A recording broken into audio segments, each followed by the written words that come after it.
Okay, so my name is Dr. Divya Kannan, and I am an assistant professor of modern Indian history at Shivnade University, and also the treasurer of this collective called iShow. We have tentatively titled it as the Institute of Social Sciences, Humanities, and Oceanic Research. And if you have been following our previous webinars, you will be aware that we are focused particularly on the region of the state of Kerala in South India. And that is mainly because most of us work on Kerala or we belong to Kerala in one way or the other, linguistically or otherwise. And for many of us who have been educated in the state, we felt an acute lack of advanced training in social sciences and humanities for the students there, particularly for undergraduate and postgraduate students.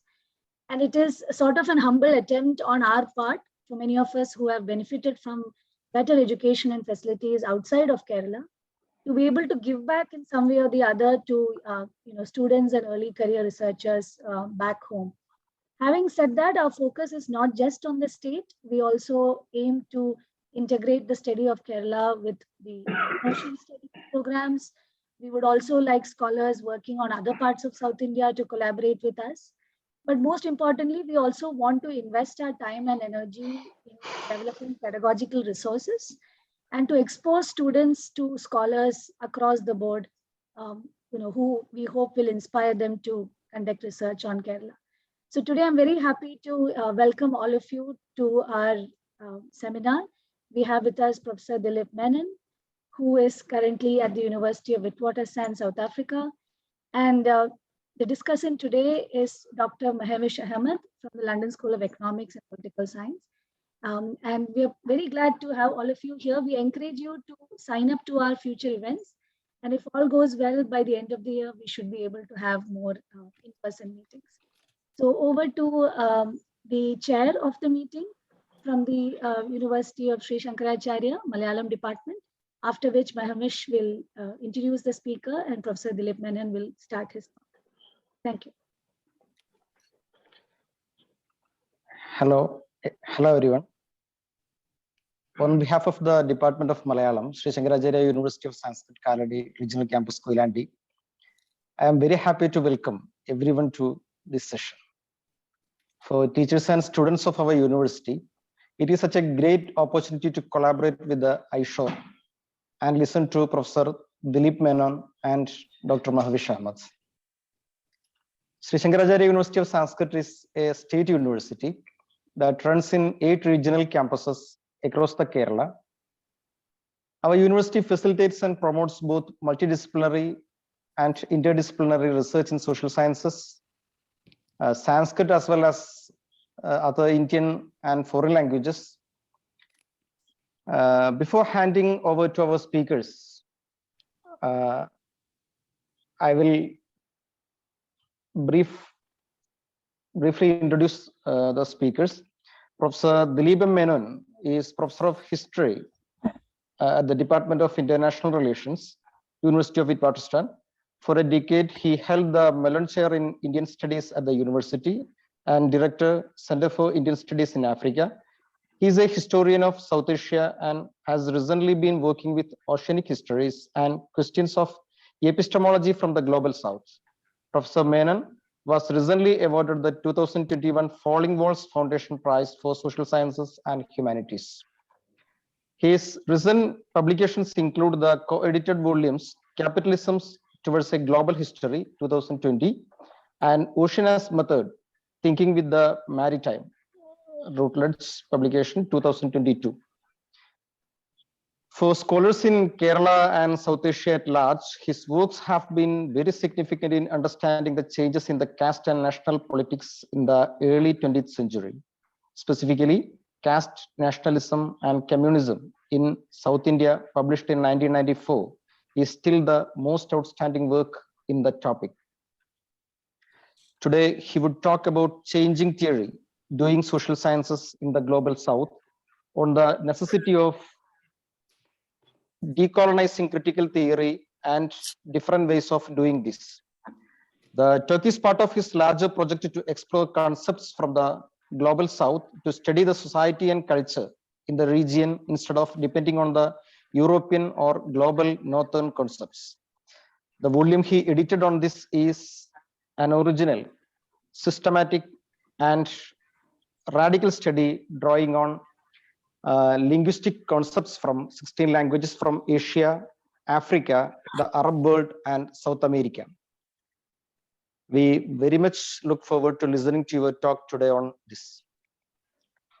Our discussant today is Dr. Mahvish Ahmad, who also has contributed a chapter to the volume Changing Theory, edited by Professor Dilip Menon. Dr. Ahmad is Assistant Professor in Human Rights and Politics at the Department of Sociology, London School of Economics. Earlier, she was an Mellon Postdoctoral Fellow at the Center for Humanities Research, University of the Western Cape in South Africa. She completed her PhD in sociology at the University of Cambridge.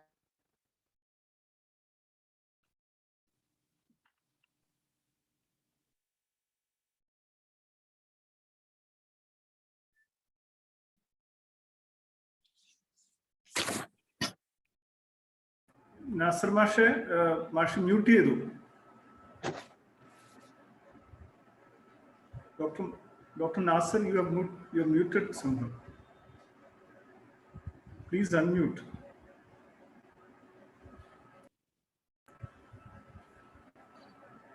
Now it is audible. Yes, yes. We are extremely happy to welcome Dr. Ahmad to today's session. I think Professor Menon can speak for about 40 to 45 minutes, followed by a discussion by Dr. Mahvish Ahmad for about 15 minutes. We shall then open up for question and answer session for the remaining time. Audience members can type their questions on the chat box or unmute themselves and ask questions. With this, I hand over to Professor Menon. Okay. Thank you very much. Thank you for inviting me to come to speak to all of you. It was a pleasure to accept because I know Mahmood very well and I know Mahvish very well. Both of them have contributed to the volume that recently came out called Changing Theory, Concepts from the Global South.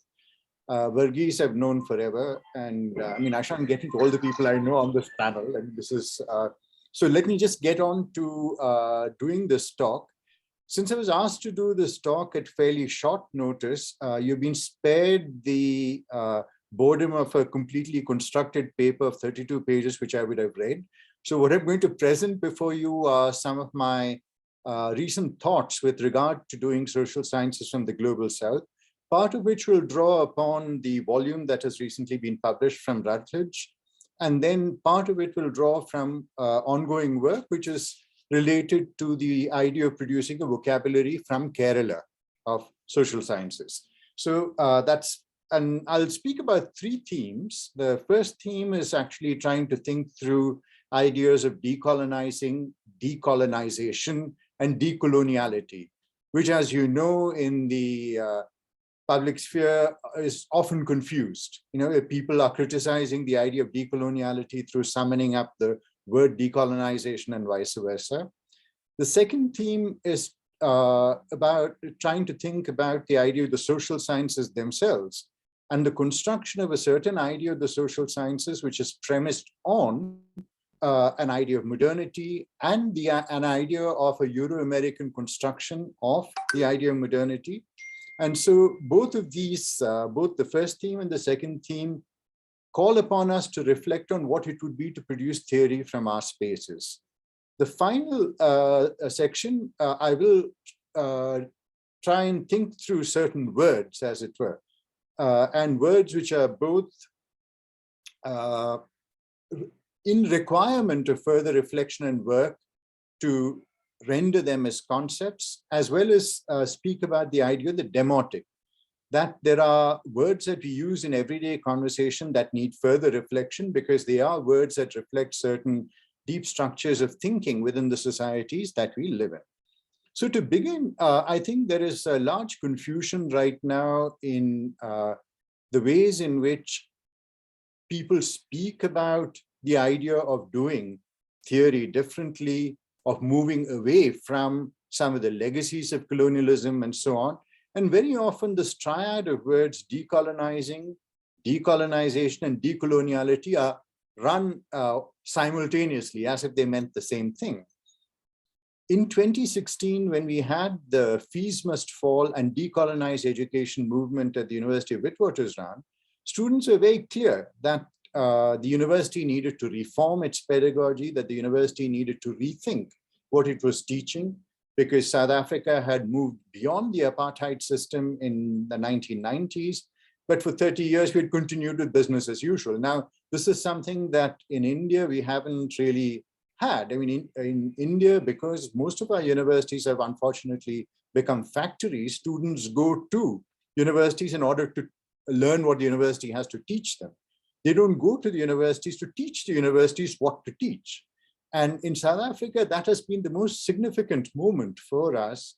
And I personally have benefited, and I'm delighted to have been here at this historical conjuncture when the students said that all the syllabi have to be revised, and that we need to start thinking with ideas and concepts and histories from our spaces, rather than, as Tagore said in his wonderful lectures on nationalism way back in 1917, where we write our histories with histories that come from elsewhere, right? So when one thinks about the process of decolonization, this is fairly obvious that ever since the Second World War, there's been a whole process of the achieving of independence of various nations, beginning with India in 1947, and then a whole slew of African nations, finally, with the later decolonizations that happened in places like Angola and Algeria and so on in the 60s and the 70s. This is a whole process of the withdrawal of a colonial power from a particular territory, the handing over of the reins of government, etc.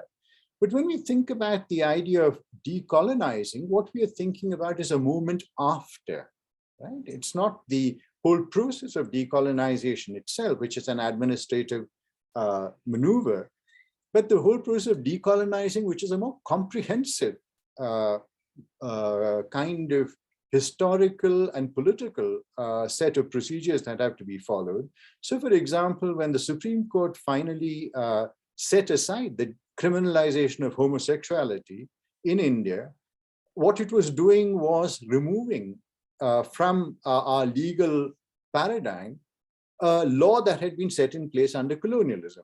Think again about the Supreme Court intervening to say that people can no longer be arrested under the sedition law. Again, a law that goes back to colonial times. And so a lot of the arrests that have happened for dissent and for free political speech in India in the last 3 or 4 years under the present government have happened under the Sedition Act, which is a colonial act. So the process of decolonizing is a longer process which is ongoing. And for that, the democratic struggle continues. The idea of decoloniality is a very specific theoretical concept, largely evolved in South America, associated with the names of people like Aníbal Quijano, Maria Lugones, Walter Mignolo, most prominently. And that is the idea of an epistemic disobedience, right? That one needs to actually move away from the Euro-American categories that are so closely connected with the whole process of colonialism and the violence that colonialism wrought upon the world, so that when we think about the concepts that we use every day, right, many of these concepts which appear to us to have universal validity have actually been the result of a process of 300 years of naturalization through war, through the creation of institutions of pedagogy, and so on and so forth. So this process of epistemic disobedience is largely what I shall be speaking about right now, and disobedience with regard to the knowledge that we have inherited and accept as natural.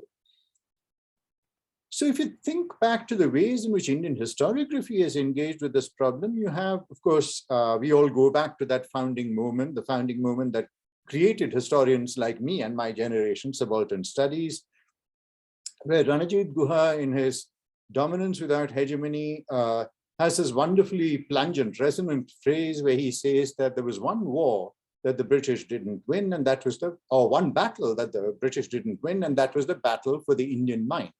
As we all know, it's deeply ironical that was the only battle that the British won, right? That the British left, but we continued with structures of pedagogy, conceptual universe that we inherited and which we didn't really begin to dismantle. And we still are reluctant to dismantle because it allows for us an insertion into the larger political economy of academia, which is directed from Europe and America. So most of our students in India are keen to leave as quickly as possible and go to Princeton, Harvard, Oxford. If you were to teach them colonial concepts, they might not gain admission there. They have to go there in order to participate.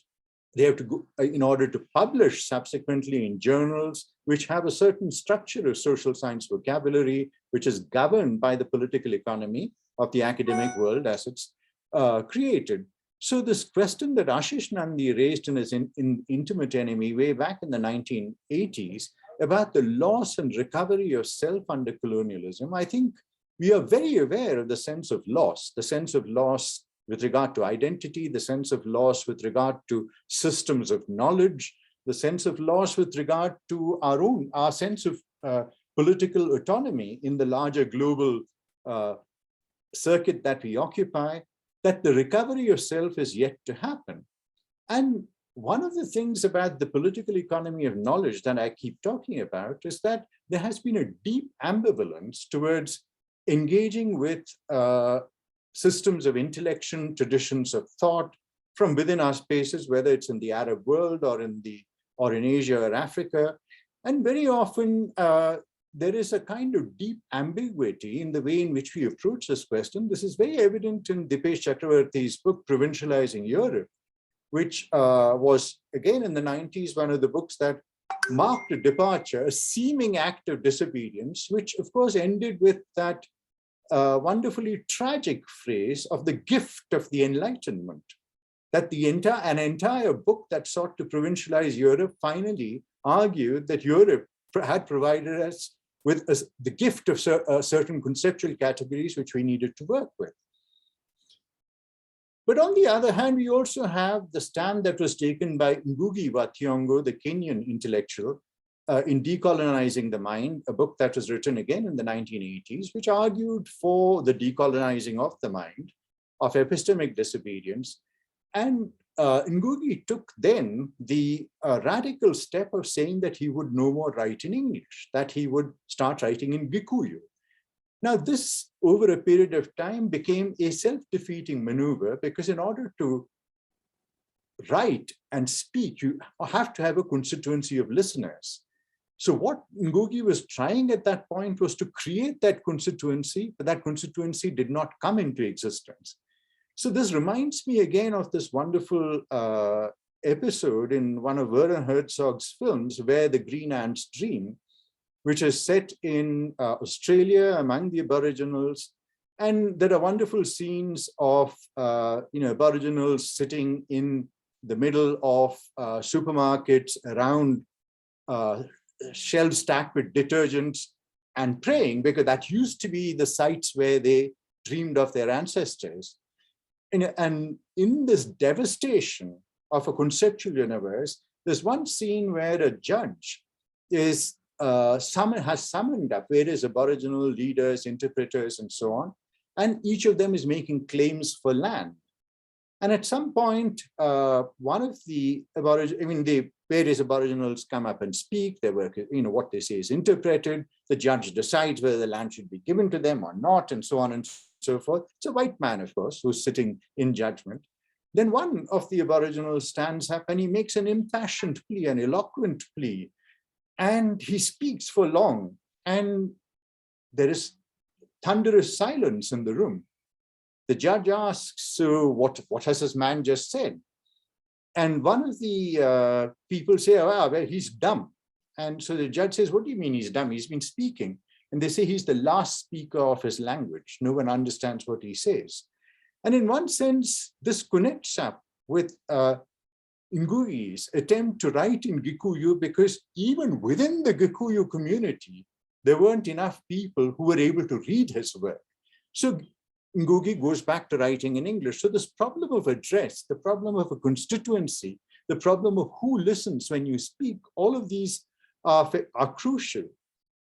So in one sense, we are in thinking from within what may be called the colonial wound, that what Maria Lugones, the decolonial thinker, called the colonial wound, what Ganesh Devi, in his wonderful book, After Amnesia, characterized as the state of amnesia that people in the colonized world are in with regard to their own traditions.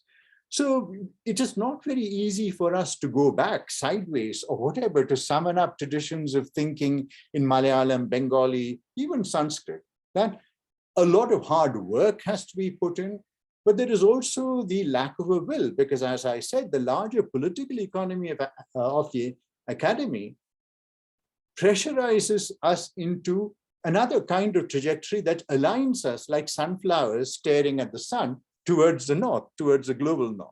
Right? So that's the situation we are in. So what does this task of recovering, inventing, creating intellectual traditions from our spaces involve? Of course, one way in which this could be resolved, and this is something that a lot of people are very critical about, and there are things to be said both for and against, is one could go back in India, for instance, to classical Indian philosophy. It is not as if that there are no traditions of thinking about politics, ethics, community, the self, and so on within classical Indian philosophy, but a large numbers of thinkers would say, well, this is a very elite tradition, that this is a Brahminical tradition, that to go back in time would also ignore the hierarchies and the violence and the exclusions and the creation of distinctions between humans that are inherent in the tradition. One could argue then that this hasn't stopped anybody from continuing to work with Plato and Aristotle. Plato and Aristotle wrote from within slave societies, and they were convinced that slave societies were good. Kant was a misogynist, a racist, and somebody who never left the town of Königsberg while arguing about cosmopolitanism. One could go on, right? Hegel himself.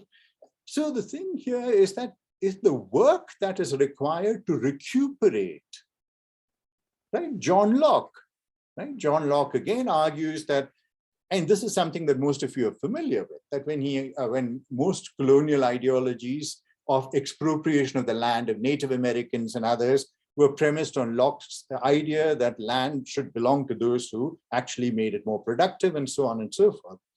So while there is a critique in India that is very well grounded and well founded on the fact that it can't just be a matter of return to a classical Indian philosophy, we have to understand that all philosophies or all forms of knowledge are flawed.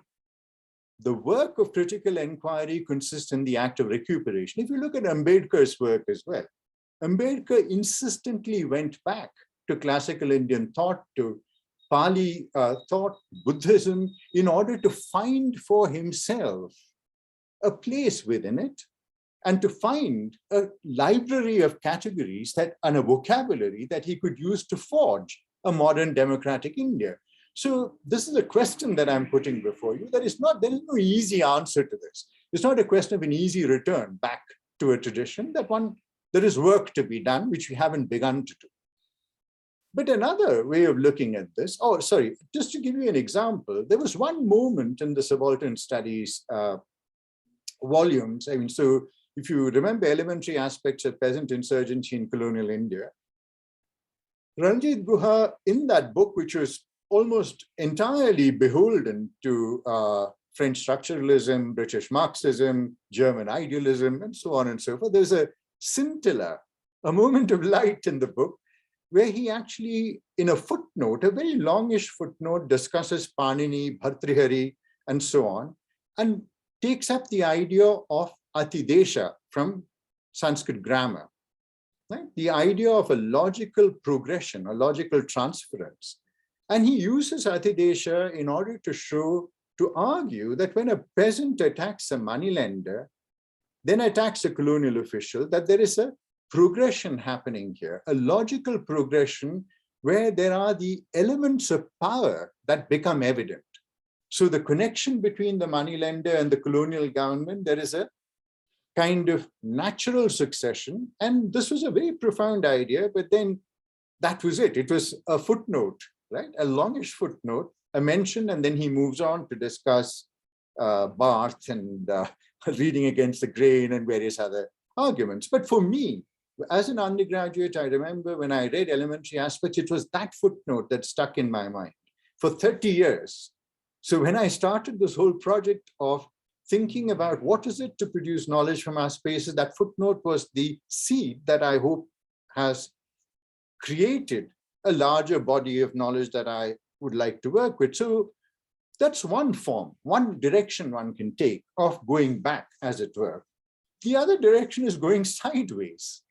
How do we recover forms of demotic thought as practice? That there are people using all kinds of words around us, words that structure our behavior, our comportment, the ways in which societies tell women how they ought to behave, and so on. There are multiple words which are both everyday words, but because they are everyday words, they're also words that structure behavior, right? And as Bourdieu would say, they go without saying because they come without saying. And we need to reflect on these words, right? We need to reflect on these words which structure us precisely because they appear to us to be fairly commonplace, right? And things that we use in everyday conversation. I'll come back to this idea. So between these two options, there's also a third thing that I'd like to add on, or in addition to these two options, there's a third thing that I'd like to speak about, is another ill-founded quest. So for example, you have the projects that were launched in the 80s and the 90s, the PHSPC volumes, the History of Philosophy volumes. I don't know what the exact acronym translates to. In India, we have so many acronyms, my head spins when I try and reconstruct them. But there were, where, for example, political thought in India. So looking for how democracy, ideas of democracy in India. Or if you think about earlier texts, like in the 1920s and 30s, you had people like K.P. Jaiswal arguing that there were republics in ancient India, or Radha Kumud Mukherjee arguing for the fact of the existence of democracy, K.N. Shastri arguing for the existence of a bureaucracy, rather like the Indian civil services in Chola times. So the idea that we have already within our traditions, ideas that parallel, concepts, categories, institutions in the West. So this is the question of translation, right? Where, look, if this exists in the West, it exists here. And if one were sufficiently Hindutvawadi, you would say, well, it existed much before it came into existence anywhere else, right? I mean, so whether it's a helicopter or surgery or democracy, we had it first. But this question of translation also leads us to the problem that we try and make what we have commensurable with social science categories that have come to us from elsewhere. So you have the question of, do we have the idea of logic? Do we have the idea of rationality in Indian traditions? Do we have the idea of democracy? Instead of asking what are the ideas and concepts that we have, right, in our spaces, which may not be translatable, which may not be commensurable, right? This is what the Caribbean thinker Edouard Glissant called the right to opacity, that there might be concepts and categories within spaces which are not translatable. By this, he did not mean that they are, that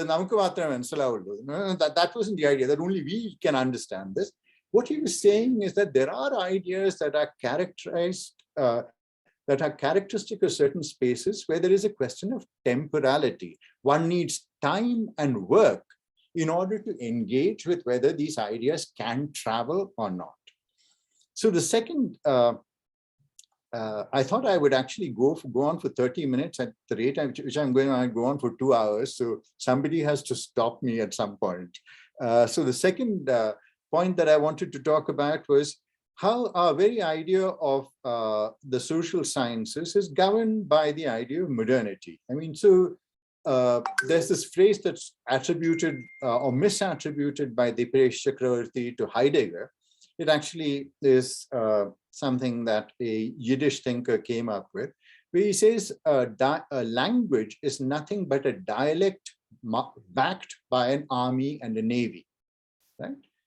And this is important to remember because when we think about the universal categories of thinking, as opposed to our local categories of thinking, that's the opposition that we tend to work with. that there are ways of thinking in India, China, and the Arab world which are local. Western categories are somehow universal. This universalism is the result of 300 years of violence, conquest, and the setting up of institutions, right? Where they have become naturalized in certain environments. And this is an important fact to remember. Just as dialects become languages, particularisms become universalisms through violence.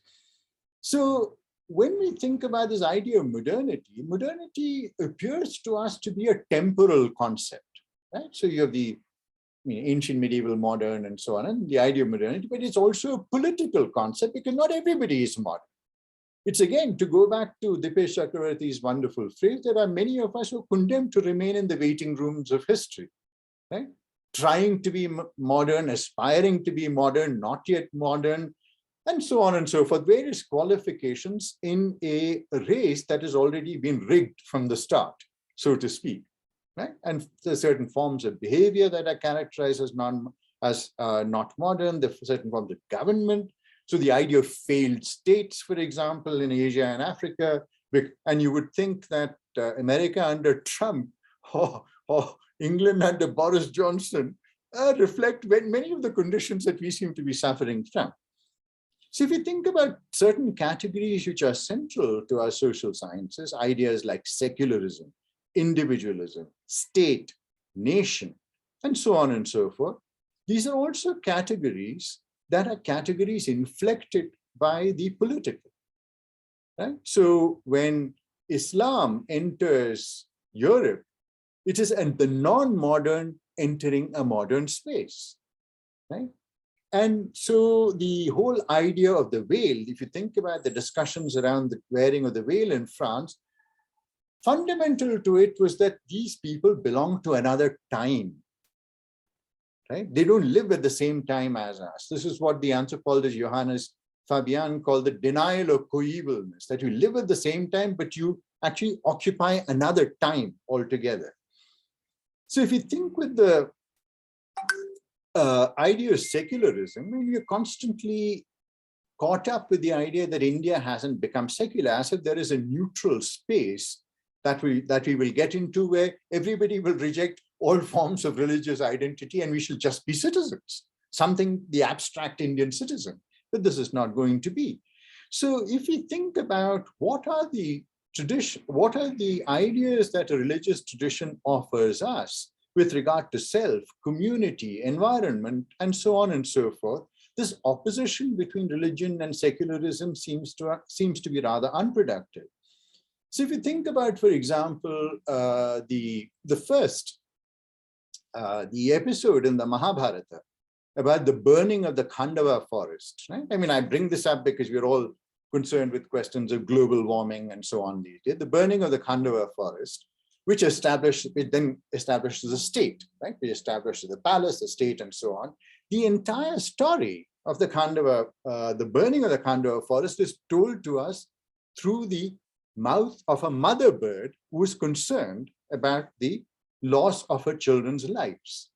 Right? So suddenly that entire predicament of state formation is brought to us through the tragedy of the loss of a very small life in that fire. And if one goes back to many of these stories that come to us from our classical tradition, whether it's Chinese, Sanskrit, Arabic, and so on, you can see that it is within the paradigm of the religious that multiple other themes are also thought about. And this is something that Amitav Ghosh in his recent book, Nutmeg's Curse, has also spoken about, that there is an idea of the relation between the human and the non-human, right? That has been lost through the narratives of the Enlightenment and the idea that human beings are separate from nature, that nature exists as an object out there to be conquered. All of this, which is fundamental to the creation of the social sciences through the violence of colonization, etc., etc. And Amitav Ghosh has actually, in many senses, made available to us multiple ways of thinking, Native American, Aboriginal, and increasingly, in his most recent book, the ideas that come to us from the Sundarbans, right, of the thought of the people who live in the Sundarbans, where the idea of religion and secularism is not separate. For us, ever since India underwent the whole horrible vivisection and the carnage and the displacement of people of the partition, for India, the fundamental fact of modern India has been the separation between religion and secularism, where religion is seen as something that leads to violence. I mean, this is a big question which we can't enter into here. Obviously, what is happening right now is a transformation of religion under Hindu nationalist government, but that's another set of issues which you can't talk, which, I mean, I don't think we can go into here. The second set of issues that we could think about is this question of community life and individual, the deep desire to become individuals, the lack of individualism in Eastern societies within India and so on. And here again, this is something that Ambedkar spoke about insistently and consistently and in a very anguished way throughout his life, where he talked about the fact that what we had inherited from the Enlightenment, the triad of equality, liberty, fraternity, and the idea of democracy, so to speak, where he argued that while one could legislate equality and liberty into existence, fraternity was not something that could be legislated into existence. You cannot make a human being respect another human being through the law, which is why he argued that the form of democracy or parliamentary democracy that India had enshrined in the constitution, a constitution which he disavowed even almost as soon as he wrote it. You remember, shortly after he wrote the constitution, he said, I would burn the constitution as much as I would burn Manu's Dharma Shastra, right? Because he realized there is no place for the Dalit in modern India.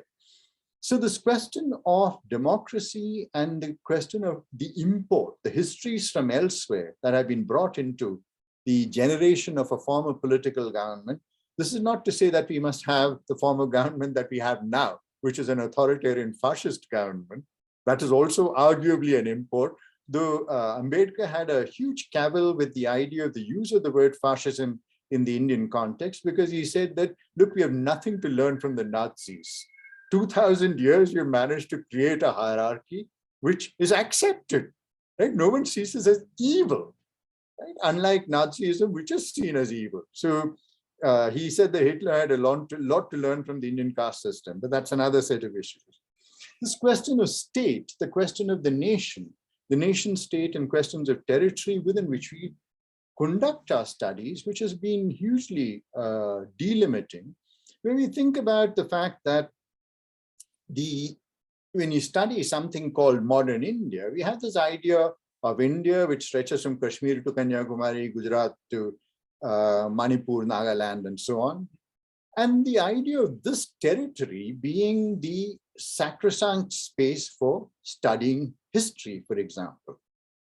Right? The fact that this is a very modern invention, this is an invention from 1947, that this actually is an inheritance of colonialism. Who drew the lines?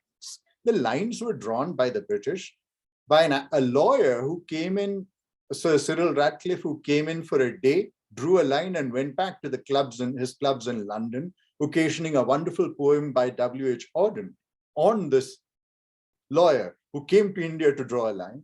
And if we think about all these lines drawn, what Amitav Ghosh again resonantly called shadow lines drawn in the dust, these have become the objects of worship, notwithstanding the fact that most people's lives are lived besides, between, and across borders. And as we have seen in the large-scale migrations that characterize our contemporary world, whether it's from 2015 on, Middle East and North Africans going to Europe, we think about the Rohingyas, you think about the fundamental violence that was committed on the idea of India through the Citizenship Amendment Act, where some were seen as citizens, others were seen as refugees, as migrants, as people who didn't belong.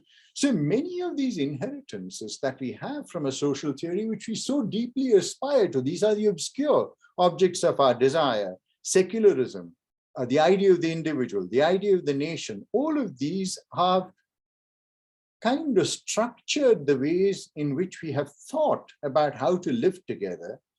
And in fact, we have not succeeded, right? We've not succeeded in achieving that.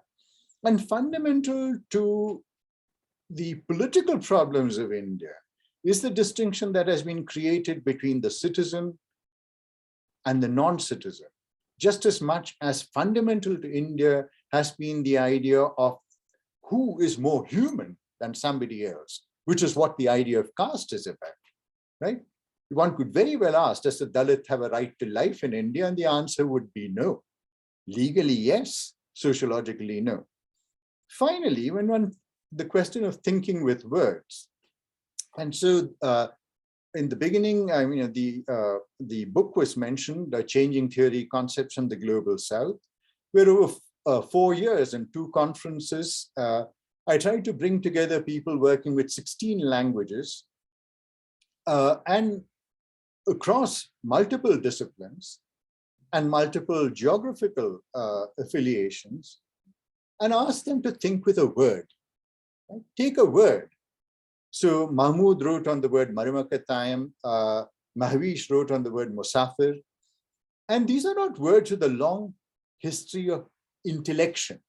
Right? They don't come to us, they're not like asabiya or dharma or karma, things, words that have a location within a tradition, as Alasdair MacIntyre would put it. Where there's a long tradition of reflection, a certain kind of sedimentation of meaning around certain categories and so on. So the idea was to leap away from the idea of tradition, to go back to the question that I posed at the beginning. Do we go back, do we look backwards to the idea of the classical tradition? Do we go back to Al-Ghazali? Do we go back to Bhartrihari? Do we go back to Confucius? Those kinds of questions, rather to think with words that we need to now do the work with, right? And very often, this is what I have found, that even when one speaks about decoloniality and epistemic disobedience, people are not willing to do the work. This is the conversation that I had with Walter Mignolo, where Walter Mignolo gestures towards what he calls Mesoamerican traditions, right? And he talks about Sumak Kausai and so on. And I say, look, Walter, you need to do more work with this. What is the point of having a word to oppose an entire conceptual tradition? And we have to do the work right now. And that is the work that a new generation needs to do. Of course, what Walter Mignolo says is very important as well. He calls this the decolonial option. And this for me is crucial, right? Because very often when people say, oh, Marxism is enough, or I must go back to my Kant and Hegel, I must read my Marx more thoroughly. Say, good for you, do that. But that's not what I want to do. It is an option. This is the option that I have chosen. This is the option that we need to exercise if we think we need to exercise this. Do we wish to be epistemically disobedient or not, right? It can be business as usual, and one could go on with that and gain name, fame, and plaudits, and so on and so forth. But there's also other work to be done. So that's what I'm talking about. So this concept from the global south, the question of tradition, the question of location from a tradition, the question of the demotic, using everyday words. And this is where I draw also upon Walter Benjamin's idea of the anecdote as opposed to the narrative. Right? If you think about history, he says it's like marching soldiers, training people, marching them into the barracks. Whereas the anecdote is something that disrupts that linear flow.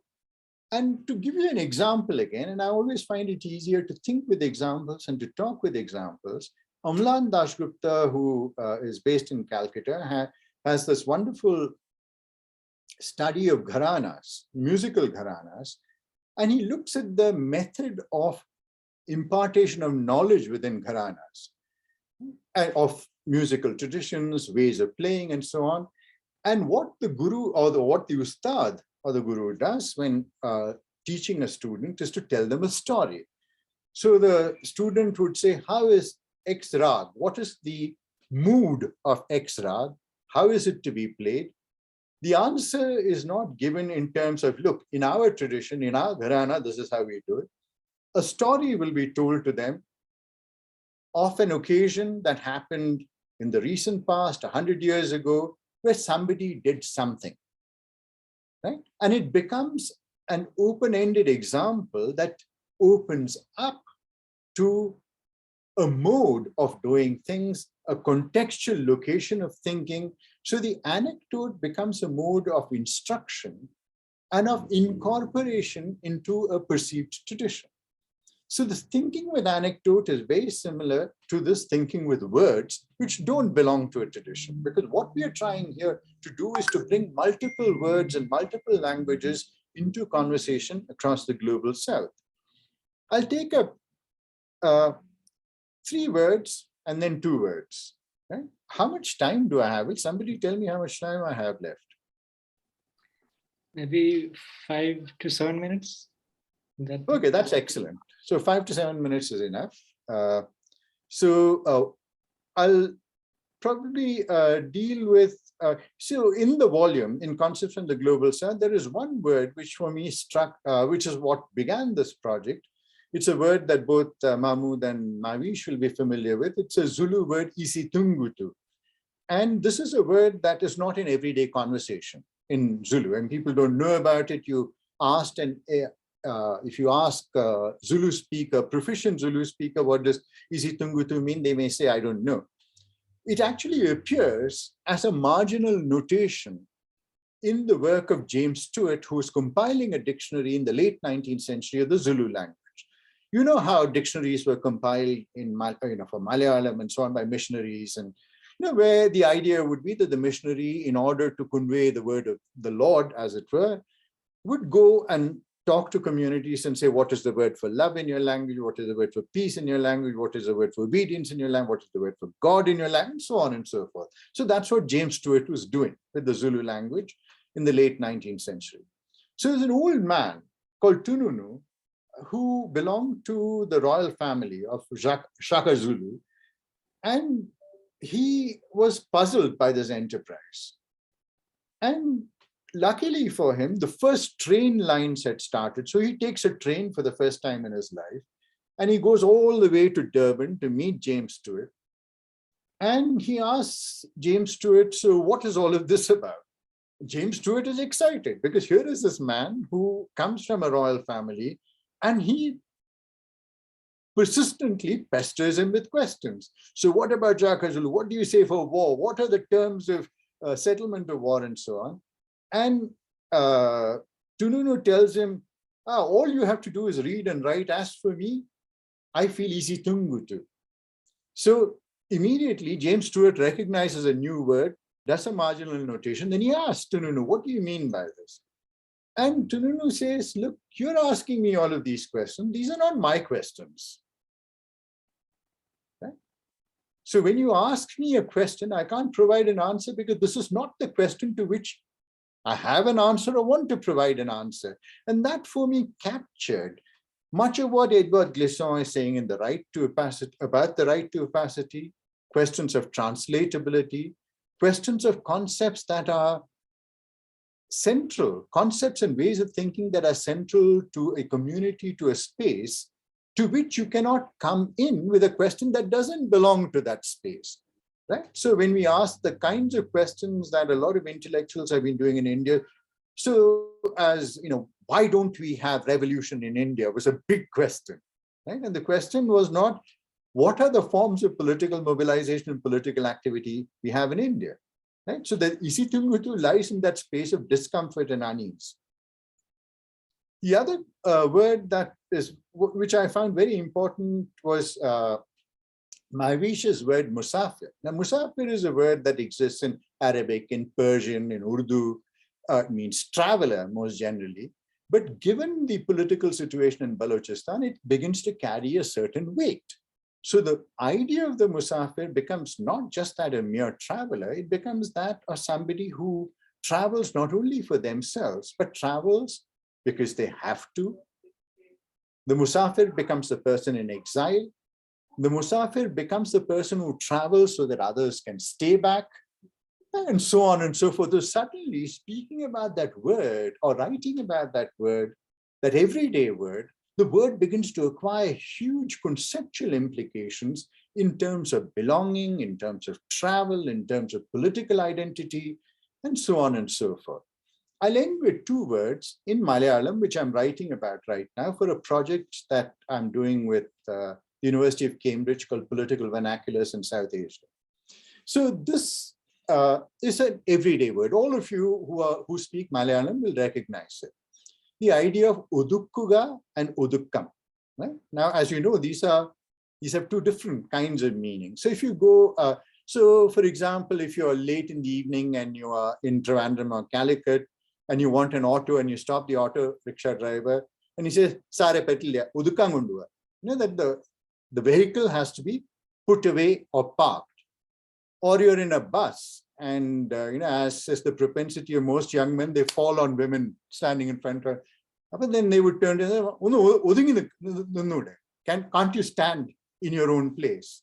Or you're in a second-class compartment and you're putting your luggage and you're occupying the entire space, putting your tiffin carrier, your suitcases and so on. Then somebody might say, "Sare onnu odikki vekkana," like put it all neatly and give me some space as well. But on the other hand, there is also the kind of constant refrain in most homes that പെണ്ണുങ്ങളായി കഴിഞ്ഞാൽ അടക്കവും ഒതുക്കവും വേണം, right? I mean, a certain sense of modesty. So you see the two words have the same root, but have a range of meanings which are related to feminine comportment. And more generally, you don't say ആണുങ്ങളായ ഒതുക്കം വേണം. That's never said. It's only said with regard to women. On the other hand, it's also about containment. It's about putting away in its place and so on and so forth. So I began thinking about this and I went to Gundard's dictionary. And Gundard's dictionary is, of course, written in the aftermath of the conquest of, by the East Indian conquest of Malabar. And he draws upon the Talasheri court records, the Joint Commissioner's report, and so on. The two meanings for Udukkam, one is that was very deeply tied up with a caste society. So it's about humility, it's about obedience, it's about knowing one's place. That's one meaning. The other meaning is that of defeat, to subordinate somebody, as happened in the case of Tipu, right? So Tipu was udukkofied, so to speak, right? As Salman Rushdie does with Indian words when he wants to make them into verbs, chutneyfy, udukkofy. So I will use udukkofy as shorthand here. So then you go on to Shabda Aravali, Sree Pilla's wonderful compilation, by which time the word udukkam has come to mean all the, largely the meanings that I'm talking about, which are about comportment, about modesty, about certain forms of demeanor, about, the idea of a performative that is humble, that is modest, and so on and so forth. So I looked at this and then I moved on to the two uses of the word. Okay? And I will stop with this just to show you how this word that is in everyday conversation, right? From auto rickshaw drivers to bus passengers. If you think about what is happening in North Kerala, in Kannur, for example, right? That internecine warfare that has been going on between the CPM and the RSS shakas. As everybody knows, Kerala has over 5,000 RSS shakas, but not one single seat in parliament for the BJP. So that's a perplexing thing one can think about for later. But the word that comes up again and again in this conflict that has been going on for 70 years, 200 lives lost, 4,000 people arrested, is udukkuga. The idea of the CPM is to udukkuga. The Hindu right-wing forces have to be disciplined with violence. So udukkuga has that kind of meaning, but it also has another meaning within the CPM with regard to party cadres who are disobedient, right? So it is a very, very male space within which this use of the word udukkuga is predominant. On the other hand, the question of udukkam, right, of a kind of contained feminine performance of femininity, if you look at that, this idea of women performing udukam in the public sphere is very crucial. If you were to go back to the 1990s and the growth of what was called pennezhuthu, right? Those of you who are Malayalis will be familiar, where influenced by écriture féminine, by Sisu and Kristeva and so on, a number of female writers in Malayalam used the Dravidian word penna as opposed to Sree, so pennezhuthu, and they began to write about their bodies. So the question of the female body, the question of menstruation, the question of growth, all of this was not a performance of udukam as far as the male literary patriarchal establishment was concerned. So if you look at the debates that were happening in the Madhrubhumi and in the newspapers of the time, all the well-known male literary critics of the time were extremely vulgar in their dismissal of these female writers. The fact that these female writers were not displaying an udukam in public, right? And this was called sanitary towel literature. A very famous Malayalam male writer was the one who used this about pennezhuthu, right? Take two contemporary examples. One example is that of women who do display udukam, right? You think about the Shabarimala agitation and the fact that there was a case about women entering Shabarimala. There were large numbers of educated women, Hindu women, upper caste women, who launched a campaign of ready to wait, right? That they were ready to wait, that courts had no right to interfere in all of this. They displayed exemplary udukam, a performance of obedient femininity in public. Take another case from very recently, which again shows the deep vulgarity and the patriarchal nature of Kerala society, despite its progressive politics, where Reema Kallingal, the actress, appeared in a short skirt for a public meeting. There were large numbers of cartoons which then drew her as just the legs, spread open in a short skirt.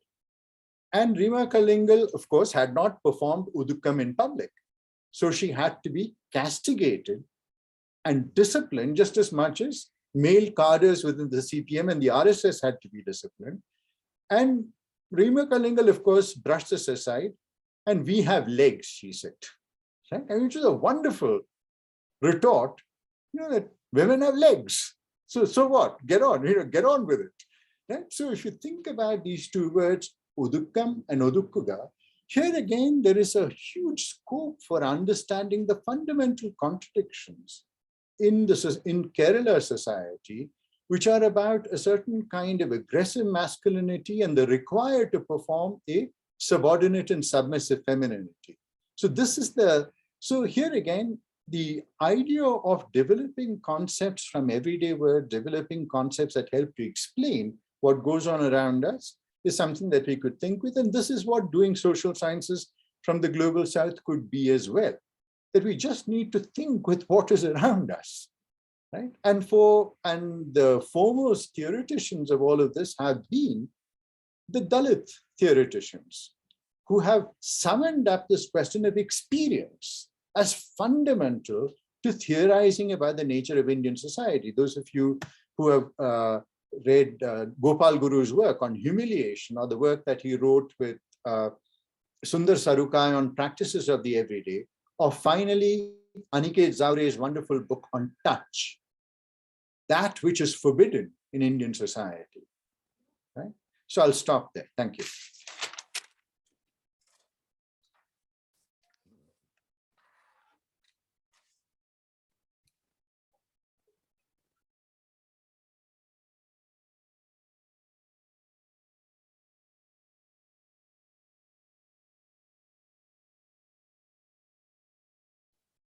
Mahvish?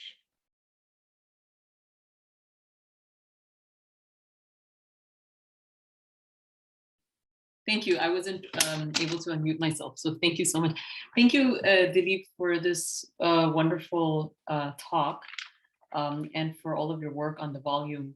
I think a huge congratulations goes to Dilip because me and Mahmoud attended the conference in 2018 for Concepts from the Global South, and it took quite a while for Dilip, because of, I think, precisely the sort of, I think it's an indication of the kind of challenges we face when it comes to trying to publish this kind of work, is that a lot of, I think one publisher even asked, I hope it's okay I share this, Dilip, but one publisher asked, I think, all of the contributors to sort of bring our concepts into conversation with lineages of Western theory, so sort of interpret them or bring them into conversation with certain critical lineages of Western theory, which was precisely not the point of the volume. So it took quite a bit of diligence and commitment. So thank you for that and for making it possible for us. I think that just a couple of words on the volume for me, just about why I think it's quite exciting, and I'd really encourage everybody to take a look, is something that Dilip also pointed to when he was speaking about Walter Mignolo, which is that there is still quite a bit of work that needs to be done, a kind of a grounding of the decolonizing and decoloniality and all of the debates sort of associated with that, which requires the far more difficult work of not assuming. There's sometimes I find in some of the conversations around this an assumption that we already know the challenge that the global South will pose to the global North, and therefore don't need to do the work, for example, of learning other languages, of learning other traditions of thought, and doing the difficult kind of training of ourselves so that we can speak to one another across multilingual boundaries. So when Dilip at the end is using all of these Malayalam words, it would be great if I could have understood them, right? And all of the things that they were evoking. I also think that it's kind of interesting that there was a point not so long ago where, some of the major thinkers from the places that we come from were multilingual in non-Western languages. It was quite normal to write in both Urdu and Hindi and Persian and Arabic, in several different languages, something that I think that many of us have lost as we sort of work today. The other, so I myself am also trying to think through other methods of trying to ground this debate.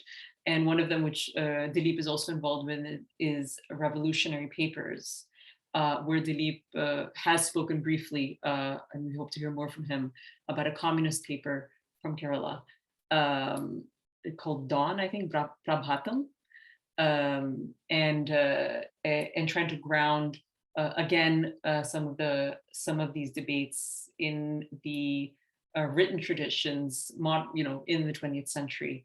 That have been going on in the global South. So the rest of the comments I'd like to do in the talk more in the form of questions, because like Dilip, I was so glad to be asked just a little bit before, but I think that means that I felt like the best way to prepare was really not to prepare, but really to listen and engage with what it is that Dilip had to say. So I'm going to ask questions, make some comments, and Dilip, you can, engage with the ones that you like and leave the other ones, or others can as well. So the first comment that I have is sort of a reference one or two or three times that you made when you were speaking, which was, what does it mean to speak from our spaces? And of course, that brings up the question of what is our spaces? And what is the global South? And in the introduction to the volume, you sort of briefly refer to Santos's definition of the global South as epistemological rather than geographical. But I'd like to sort of, both push back on it a little bit and ask you to perhaps share with us what it meant to bring together all of these words from all of these spaces that are then, organized as being from a somewhat coherent space, especially because in my own experience, and possibly also in your experience of living in South Africa, I remember the first time I landed in South Africa, I made this throwaway comment to my South African partner, that this is nothing like Pakistan, like at all, as a space moving through, of course it was Cape Town at that point, but really just moving through South Africa also as a woman is just nothing like Pakistan.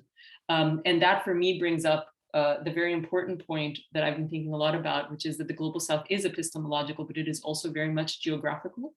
And what it means to move through Karachi or Cape Town, both cities, quite large cities, defined as the Global South, both cities from which you could draw concepts, or places which you could draw concepts which would then be put on this kind of plane, are actually quite different experiences to move through and to debate in, and then through which words travel and public discourse happens.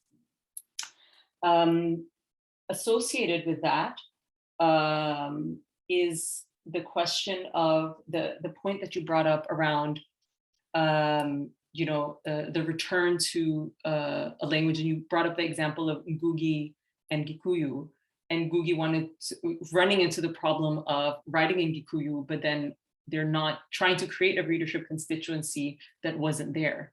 And I guess the question I want to ask you is that a sign that there is, I mean, I'm not saying that that's necessarily what you're trying to do, but there is perhaps on a subterranean level, some kind of hope that there's something that we can recover, which is maybe not from a time before colonialism, but separate from, maybe not untouched by colonialism, but somehow definable as not colonialism.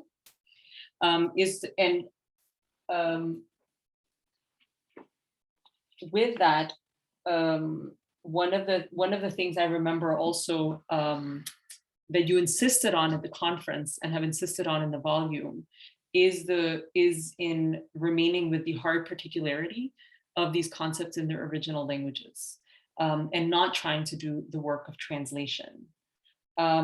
Yet this made me think very much about, on the one hand, Global South vocabularies, which is the term that you give it, which is concepts from the South, versus or alongside anti-colonial vocabularies, where anti-colonial vocabularies perhaps,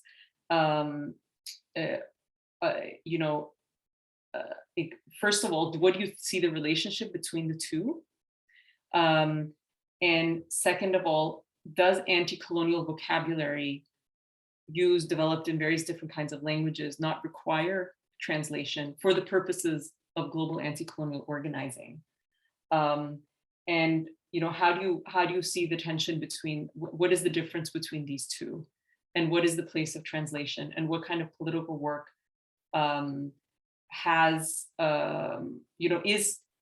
is keeping with the hard particularity and translating it? Are they necessarily separate entities? Because is some of the work not, of course, taking anti-colonial vocabularies and translating them into a kind of, different kinds of languages to do work? I hope I'm making kind of sense, but I think if you could reflect a little bit around that.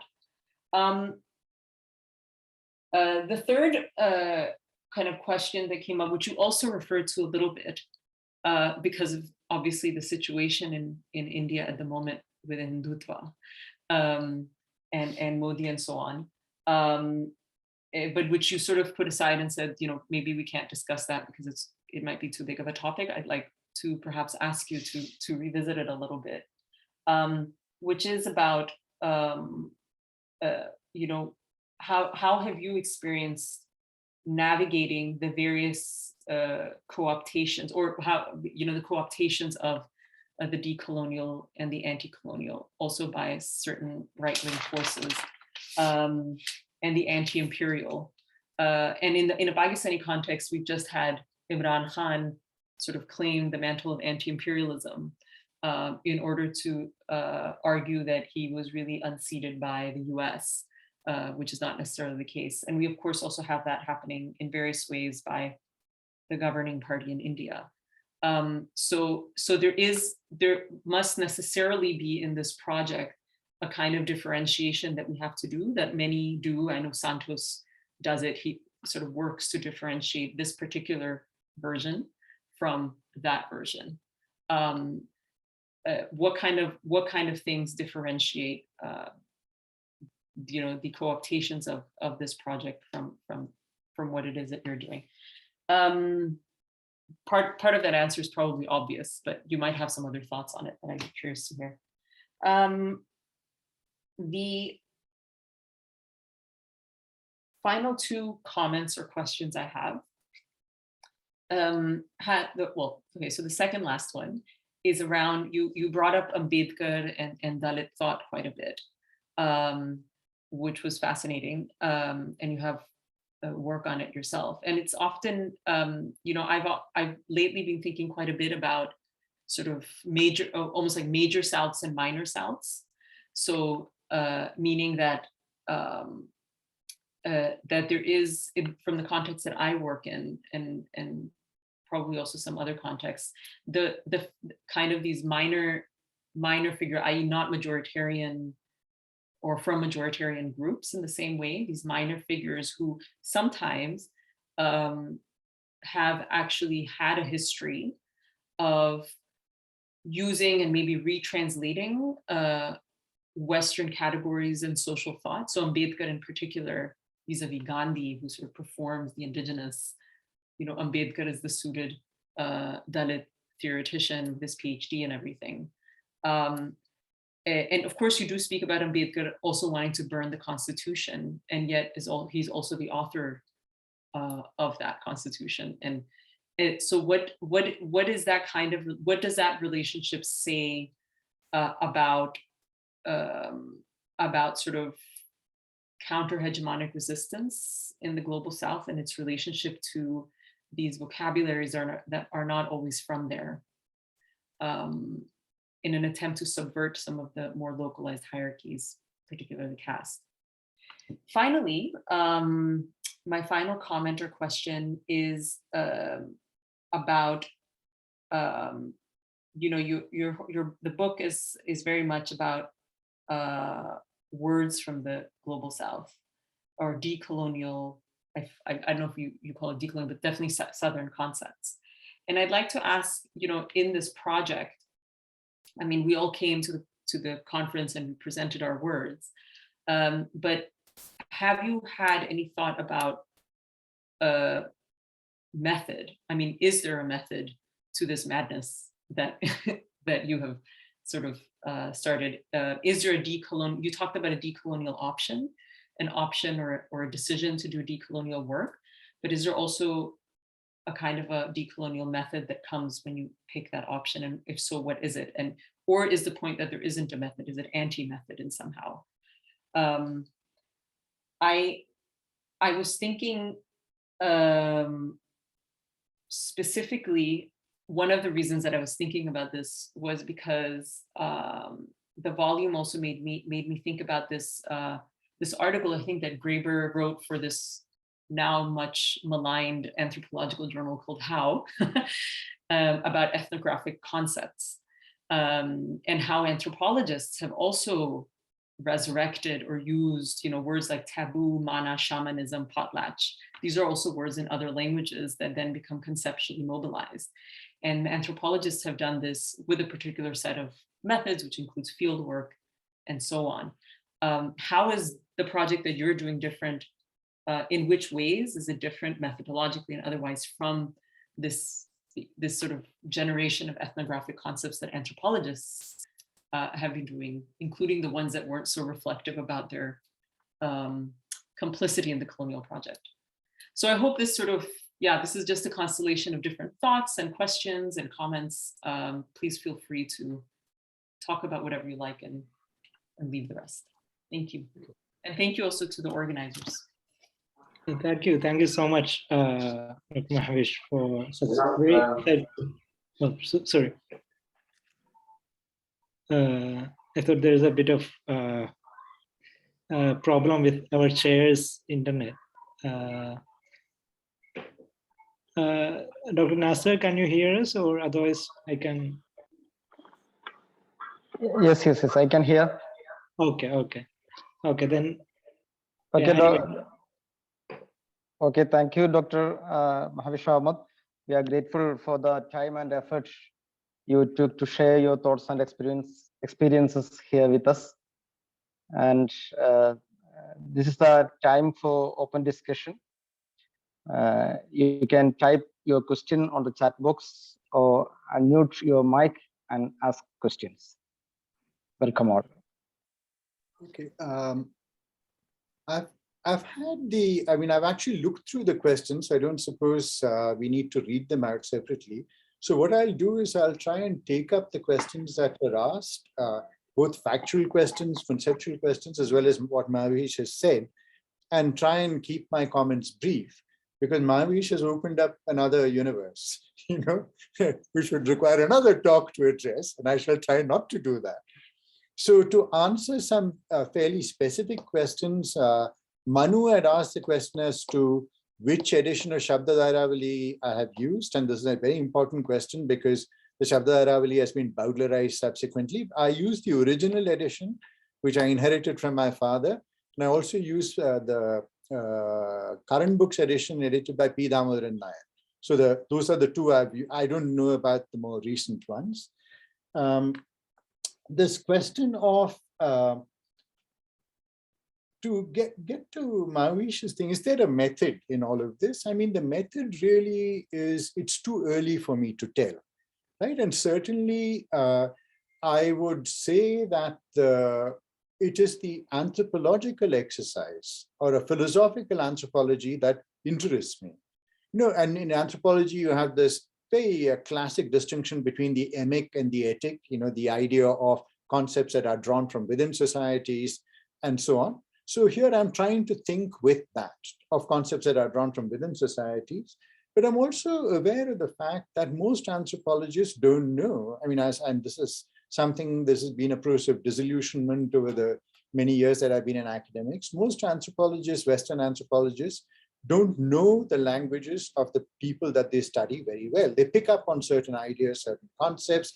They're not au fait. Like, for example, for us, when we study English, I can converse about Dickens, I can converse about European literature, I can also converse about Malayalam literature. I've met very few white academics who are capable of this, even if they're studying India, right? They know the language of their area, the language, the history of the area that they study, but more broadly, they don't. So added to that is the idea that if you think about words like potlatch and so on, one of the things that has happened with the naturalization of words like potlatch, taboo, and so on, is a similar kind of story that has happened with regard to Averroes and Avicenna, right? Ibn Rushd has become kind of a Western being because he's already been anglicized. And very often these words are now seen as part of a Western anthropological vocabulary, rather than being specifically rooted in particular places, which leads me to the question that you asked of quiddity, right, of untranslatability. You may remember in the introduction, what I'm saying is not that ideas are untranslatable. I'm saying some ideas are untranslatable, and they should remain that, right? Because there is something very particular about areas, spaces, identities, and so on, which cannot be very easily translated without doing violence to that very idea itself. So translatability is at the core of this enterprise, which is why this volume is now being translated into Chinese, Portuguese, and Arabic. Right? I've been in conversation with the Arabic Council of Social Sciences, with Tsinghua University, and with Irisema Dole, whom you know, who came for the conference. She's working with Portuguese translators, and these are the languages of the global south. Right? So the idea is that, like subaltern study, that there'll be several volumes like this. This will initiate conversations that somebody will then go on to think about the various theoretical unifications that are possible, and so on and so forth. I see myself as inaugurating a project, and maybe 5 years down the line, the theorizing may happen or may not happen, or may not need to happen. This question of what is the space, right? That is a crucial question. And the idea of the global south, of course, as you know, is a question of is a project, right? Just as much as Europe is a project. right? We are seeing that project falling on its face every day, right? Any nation is a project, and so on and so forth. So the Global South is also a project, but it's a project premised on a history, a presumed history, and a future affinity, right? So when you think about the Swadeshi movement in the early 20th century, right, and the colonial government comes down on it with a heavy hand, and there's a huge Indian diaspora that travels to Central Asia, to Mexico, to Japan, to Canada, to the US, and they meet other like-minded people, right, who are coming there to these cities like Berlin, Vancouver, London, the Mexico City from elsewhere. And what they create is a geography of affinity that is a parallel geography to the geography created by empire, which leads to anti-imperial thinking, right, in which is what you were talking about, where there is a parallel geography. And this is indeed a parallel geography of a conceptual vocabulary that one is trying to create with this. Because it's very evident that India is not in the global south. India starts at 7 degrees north, right? We're not in the global south, right? And which is why I am in winter dressed like this, shivering in my room, and you guys are dressed in, summery clothes. So it would be foolish to insist that the global south is some actual thing out there, just as much as it would be foolish to insist that Europe is actually an entity. I mean, they've been working at it for 100 years, and they've not got very far with it, as we know. Right? So this question of affinity, the question of it being a project, the question of conversation and translatability, these are all crucial. And if one thinks about Ambedkar for me is a paradigm to think with, right? That to forge an anti-imperial vocabulary, to forge an anti-national, not in the sense that the BJP uses it, but an anti-national in the sense of an anti-national conceptual universe, the conceptual universe of hierarchy and the denial of humanity to others that is central to what India is.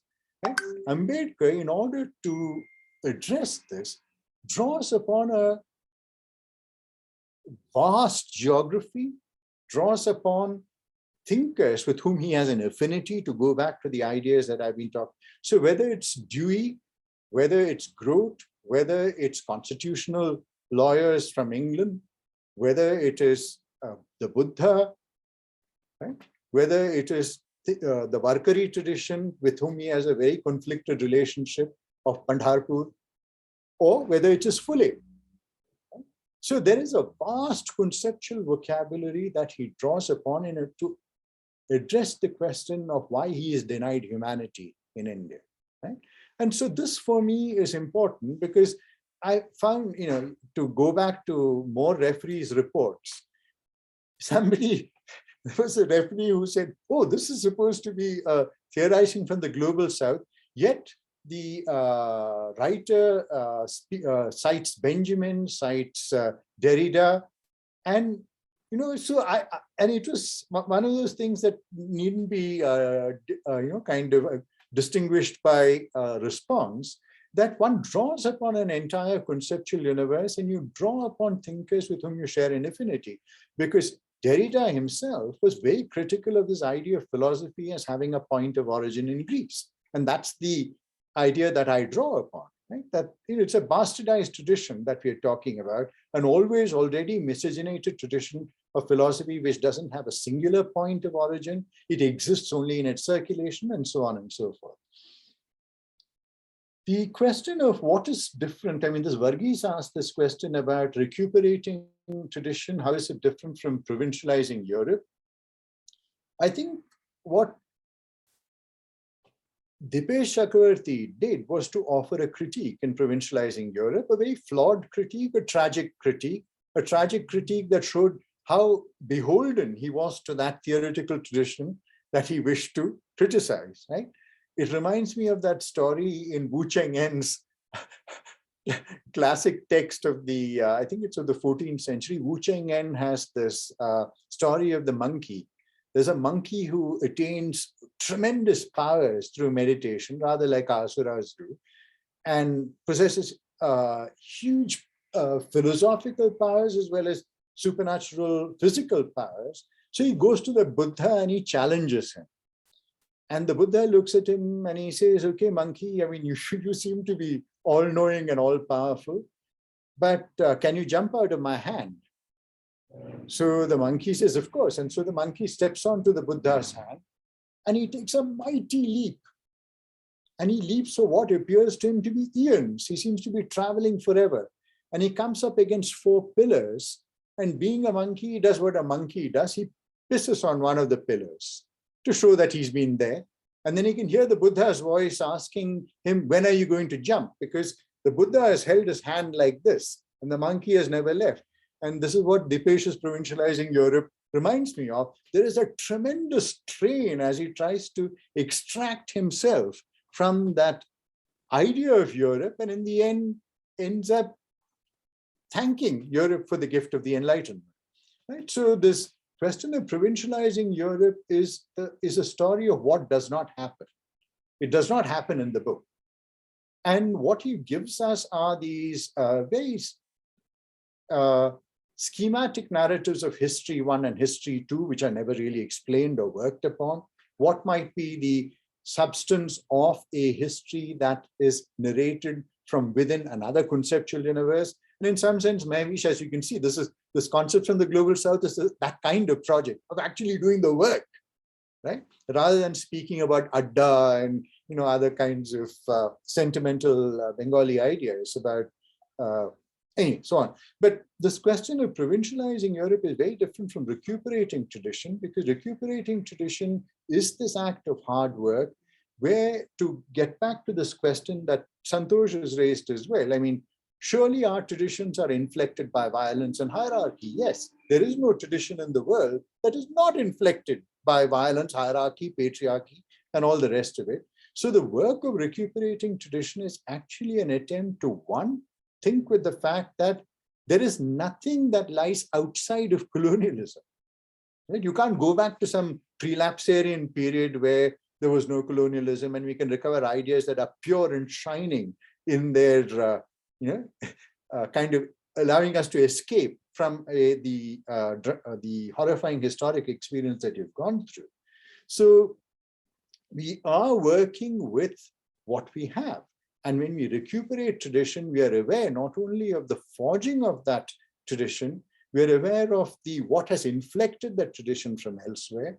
And the work of recuperation lies in that Gandhian enterprise, right? When Gandhi says that, what is Gandhi's distemper with regard to history, right? And in Hind Swaraj, he articulates it, and it's articulated through his entire work, that his distemper or his dissent with regard to history is that history is not that which is just given to us. It's not that continuous flow within which we are situated, that we have to create a relationship to it, right?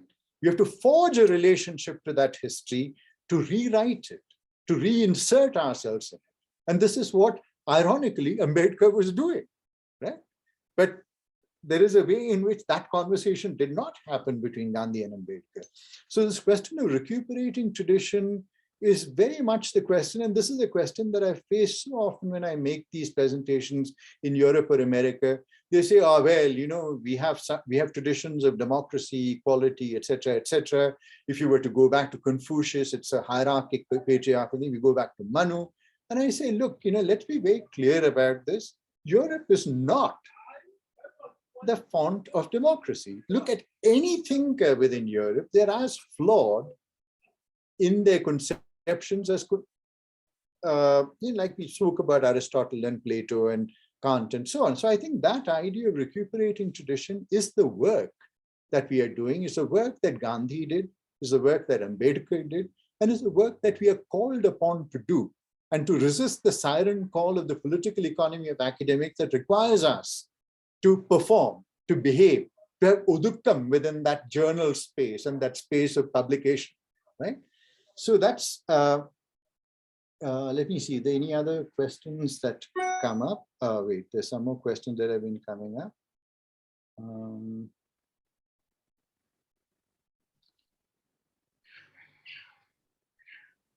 Manu has put in a naughty remark, which I shall not remark upon. Yes, Mahmud Kuria's idea of the world upside down is also, I mean, it's a question of a change of perspective, right? When we think from the global south, we are in some sense metaphorically turning the world upside down or creating a new center to think with, right? So I think that's a great idea to think with as well.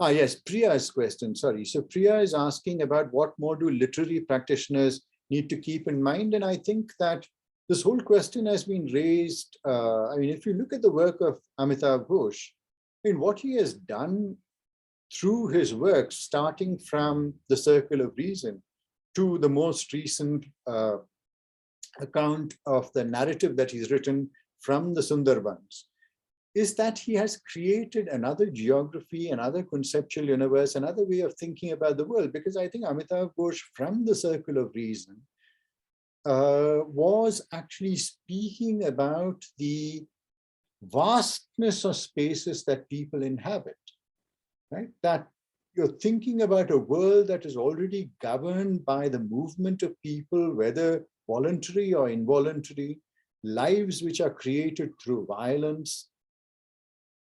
And if you think about the fact of in an antique land and that vast oceanic geography, you think about his novel on Burma, and you could go on. I mean, most of you are familiar with Amitav Ghosh's work, but that's one literary imagination that manages to capture some of what I'm talking about generating alternative universes of thinking, alternative geographies, creating maps of the world through imagined affinities. And there's this wonderful, those of you who've read Shadowlines, there's this wonderful image where he talks about this phenomenon of communalism in India. And he's sitting in Nehru Memorial Museum and Library in Delhi, that the space of the haute bourgeoisie, so to speak, the secular haute bourgeoisie of India. And he is thinking about the fact that in colonial times, an event that happens in Peshawar triggers of a riot in Chittagong, right? And he takes a compass and he puts the point of the compass on Peshawar and the other point on Chittagong, and he draws an arc. And he looks at the distance that is encompassed by that. And he thinks, what is the event in Europe? Right? That if an event happens in X place will incite violence and bloodshed within a similar kind of arc. And he says to do that, you have to go back to the 16th century and the wars of religion. Right? And where you remember the wars of religion, and which is what then produces the idea of secularism and the resolution into nation states which are governed by particular religions, Protestant states, Catholic states, and so on and so forth, the driving out of the Huguenots. So that Europe was forged through those wars of religion.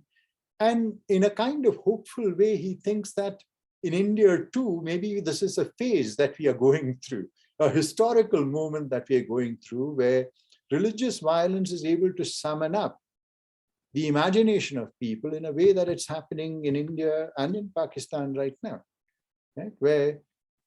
And now with social media, the effect of this has been exaggerated. So something that happens in a small town in India is suddenly spread all across that entire. It travels at the speed of a finger. So I think those kinds of questions then lead us to the fundamental question that Mahvish has asked about Hindutva, right? How is this project of recovering tradition different from that of Hindutva? And the answer is fairly obvious in various senses, because I think there is a way in which Hindutva is concerned with one tradition, with the hegemony of a singular tradition, the hegemony of a singular geography, the hegemony of a particular group of people, even within Hinduism, because apart from the instrumentalist relation of the RSS with Adivasis and Dalits, it is fairly clear that there has been a complete contempt and an exclusion of Dalits, except in, like the figurehead propositions of Draupadi Murmu as president, of the occasional appointing of, people from backward castes and Dalit groups, as you remember in the Tehelka scandal, where it was the Dalit who was really, who was strung up or hung out to dry. Everybody else managed to escape. This is way back. I mean, some of you may not remember this. It happened last century, I think. It was really in the last century. But this question of, does a return to tradition imply only certain forms of conservatism? The answer is a resounding no. Because both Gandhi and Ambedkar were concerned with returning to tradition, right? And returning to tradition in order to critique it, in order to find a habitation for more, rather than to find a habitation for fewer people, right? Which is what is happening right now in India. That this return to tradition is a means of exclusion of large swathes of people and of inflicting violence on large swathes of people. And this has been the fundamental phenomenon of present-day existence in India, that the denial of the humanity of the majority, right? The denial of the humanity of the Dalit, which is fundamental to the existence of, to contemporary India, has now been extended to the Muslim. Right? So what you have is a Dalitization of the Muslim that has happened.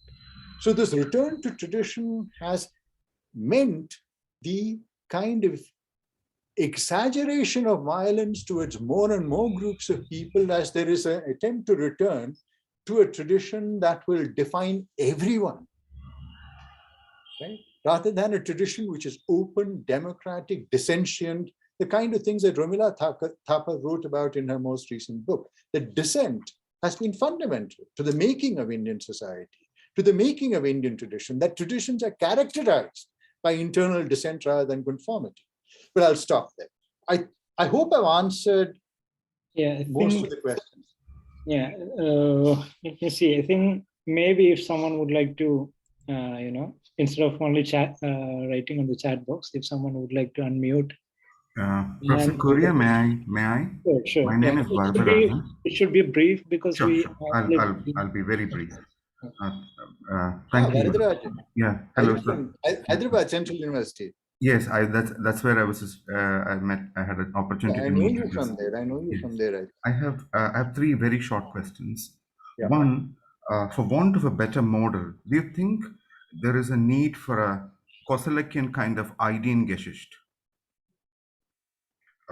to see what kind of vocabularies, how do you capture cadences over time, and so on? My second question is the way in which you were talking about the need to recover, recuperate, and so on. Do you think a certain way, even trying to get rid of all the flaws with which attempts at recovery has been done, do you think it would go against your ideas about para-coloniality, which is more about spatializing? The third question that I have. Okay, I think I'll stop with these two. Maybe there are other questions waiting to be asked. Sorry. Thank you, sir. Yeah, Professor Dilip, before you answer, maybe shall we take a couple of more questions? Yeah. I'm here all day.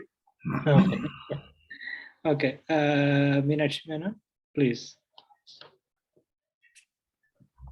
Yeah, Dilip. So my question, and it's one that gets asked. I'm often asked this because I'm sitting in the middle of a Eurocentric discipline. Should we be throwing the Enlightenment baby out with the bathwater? Short answer, no. No, because we have to recuperate Kant and Hegel much as we have to recuperate classical thought in India. And this is something that I've always found there is an anxiety when I do this talk in Europe. It's like the rebellious adolescent child who wants to leave home and hates mommy and daddy. You say, but do you really hate mommy and daddy? You say, no, you're all right. I will continue to read Kant, Hegel, and Marx. It's fine. But this is my project right now. Are there any more questions? Sorry, or should I answer Varadarajan? No, please answer them, and then maybe we can take one more round. Yeah. Okay, Varadarajan, I mean, the short answer to the first question is of course, Kozelek and the idea of the history of the concept and so on. I mean, this is something that one goes through, and I've read and I've worked with, and he also cited in my introduction and so on. But Kozelek is largely concerned with a textual tradition. And a textual tradition, and the idea of tradition, as McIntyre would put it, where he looks at the changes that happen in words over a period of time. And in that, he's very similar to Raymond Williams, which is also a textual enterprise in his keywords, where he's talking about the newspapers, legal judgments, philosophical texts, and looking at the changing meanings of words. I'm also concerned with what I call the demotic, right? Because it's actually to think beside tradition, just as much as one is trying to think about recuperating traditions. How does one deal with words like Udukuga and Udukam, which actually structure the ways in which people behave and which are representative of forms of political practice and social practice? So that's the first answer.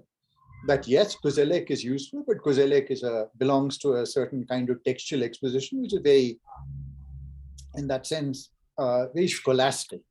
The second question about paracolonial, I mean, the idea of the paracolonial was first what is spoken about by Chris Bailey in his book, The Imperial Meridian, way back in 1989.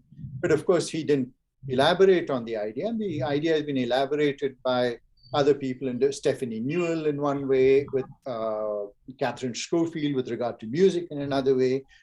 I use paracolonial drawing upon the kind of work that has deeply influenced me, of which Mahmoud Kuria's work is also a part, which is of thinking with oceanic religions. So one of the people who doesn't use the word, but who actually provides us with the best example of paracoloniality. And what do we mean by paracoloniality? We are stuck with the triad of the pre-colonial, colonial, post-colonial. So regardless of whether you're post-colonial, you're still tied in to that hinge of the colonial. So how do we think beyond this Hegelian notion of one time at any given time? And paracoloniality actually tells us of the multiple times and spaces. You mentioned spatiality. Paracoloniality is also about times, right? That at any given moment, there are multiple times. This is something that Althusser also spoke about, as you know, right? And so Althusser spoke about this in his critique of Brodel and the Annales School. This has also been spoken about by Jacques Rancière in his critique of Brodel, but those are all issues that are really, I don't want to get into right now. It'll take another long paper. But this question of the paracolonial was first if you think about Eng Seng Ho's brilliant book, The Graves of Tarim, which speaks about a 500-year history that connects the Hadramaut region to Southeast Asia, taking in South Asia, the movement of religious specialists, the movement of traders, the movement of political figures.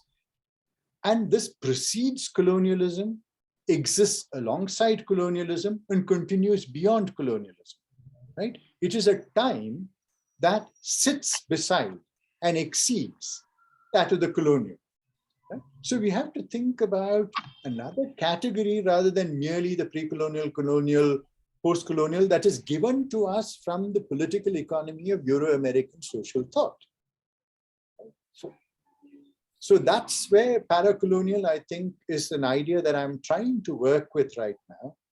And I've mentioned, used it very briefly in an essay of mine called Walking on Water, Globalization and History. Walking on Water really talking about the contemporary miracle of Syrians walking across water, to Europe, the contemporary miracle, paralleling the supposed miracle of Jesus walking on the water, which we don't know whether it happened or not, but the Syrians certainly did. But the idea there is also to think about water. How do we think beyond a terrestrial imagination to the rhythms and the spaces of water, which is the kind of work that Mahmoud, Yasser, Fahad Bishara, Nidhi Mahajan, Jatin Dua, Nile Green, a whole host of people are trying to think about this idea of what happens when you think about global history through water rather than through land, right?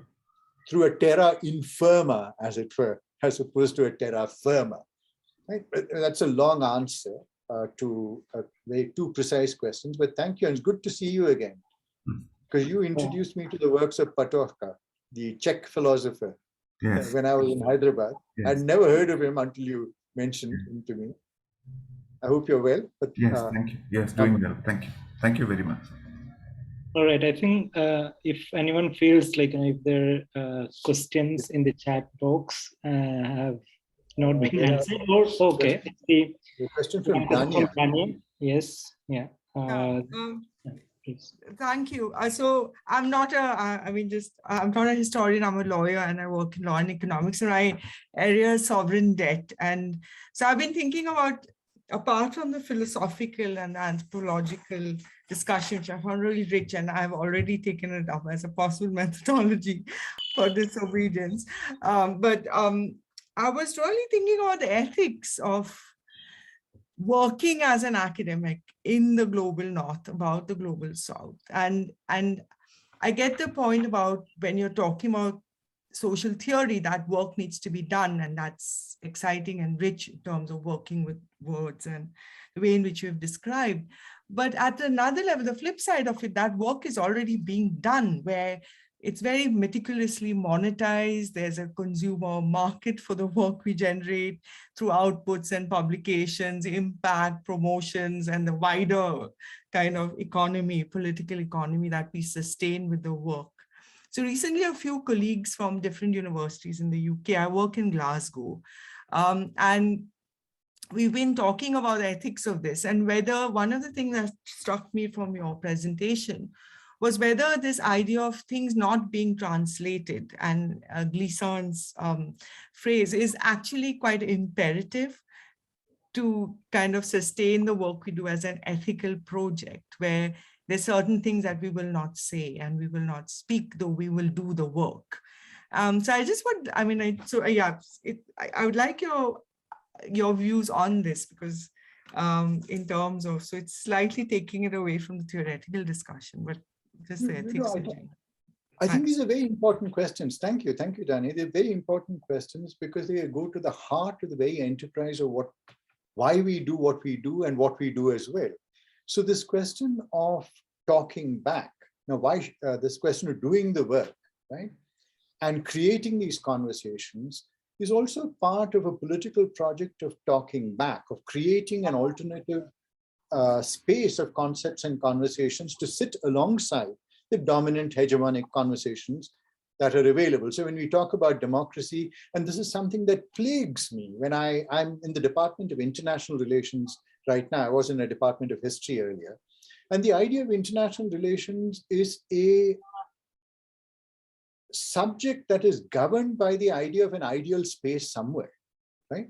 And we're always asking questions about our spaces, Africa and Asia, as if these are like, failed spaces where democracy doesn't work, there's bribery, there's corruption, there's X, Y, Z, and you realize that you have to actually create a conversation where we think about these as universal problems, right? This is not to say in the Rajiv Gandhi sense that, oh, corruption exists in Europe as well. That's not the idea. That these corruptions are somehow connected. They're connected through the formation of nation states, through financial institutions, through the operations of governments which require nation states and elites to implement certain policies, and you're aware of all of this. So that's one of the things about the ethics of doing this, that it is important to create new conversations. The second is the ethics, which I have always found repulsive, which works in two ways. Most of the distinguished academics in my field who work on South Asia, who are not from South Asia, have no knowledge or very little knowledge of an Indian language. I find this laughable, right? I also find it repulsive, to use a stronger word. So for example, Sir Christopher Bailey in his book, there are various formulations. To give you one example of an absurd mistake, he calls Kali Yuga the age of Kali, right? Anyone who knows anything about India knows that this is not true, but it is allowed because it is produced by an academic, a Western academic falling within a colonial tradition. So that's one kind of example of the ethics of doing work, that it is necessary to insist through our engagement with our own languages. And a lot of Indian academics don't actually use their own languages, right? I mean, or they have a casual acquaintance with their languages. The flip side of this is that when Indian students go to study in the US, they're gently herded into working on something called South Asia, which means India, right? So there are students of mine who wanted to work on Rousseau or Adam Smith, and they've said, no, actually, you know India much better. You don't know India all the way. Go work on that. The third question is that of open access.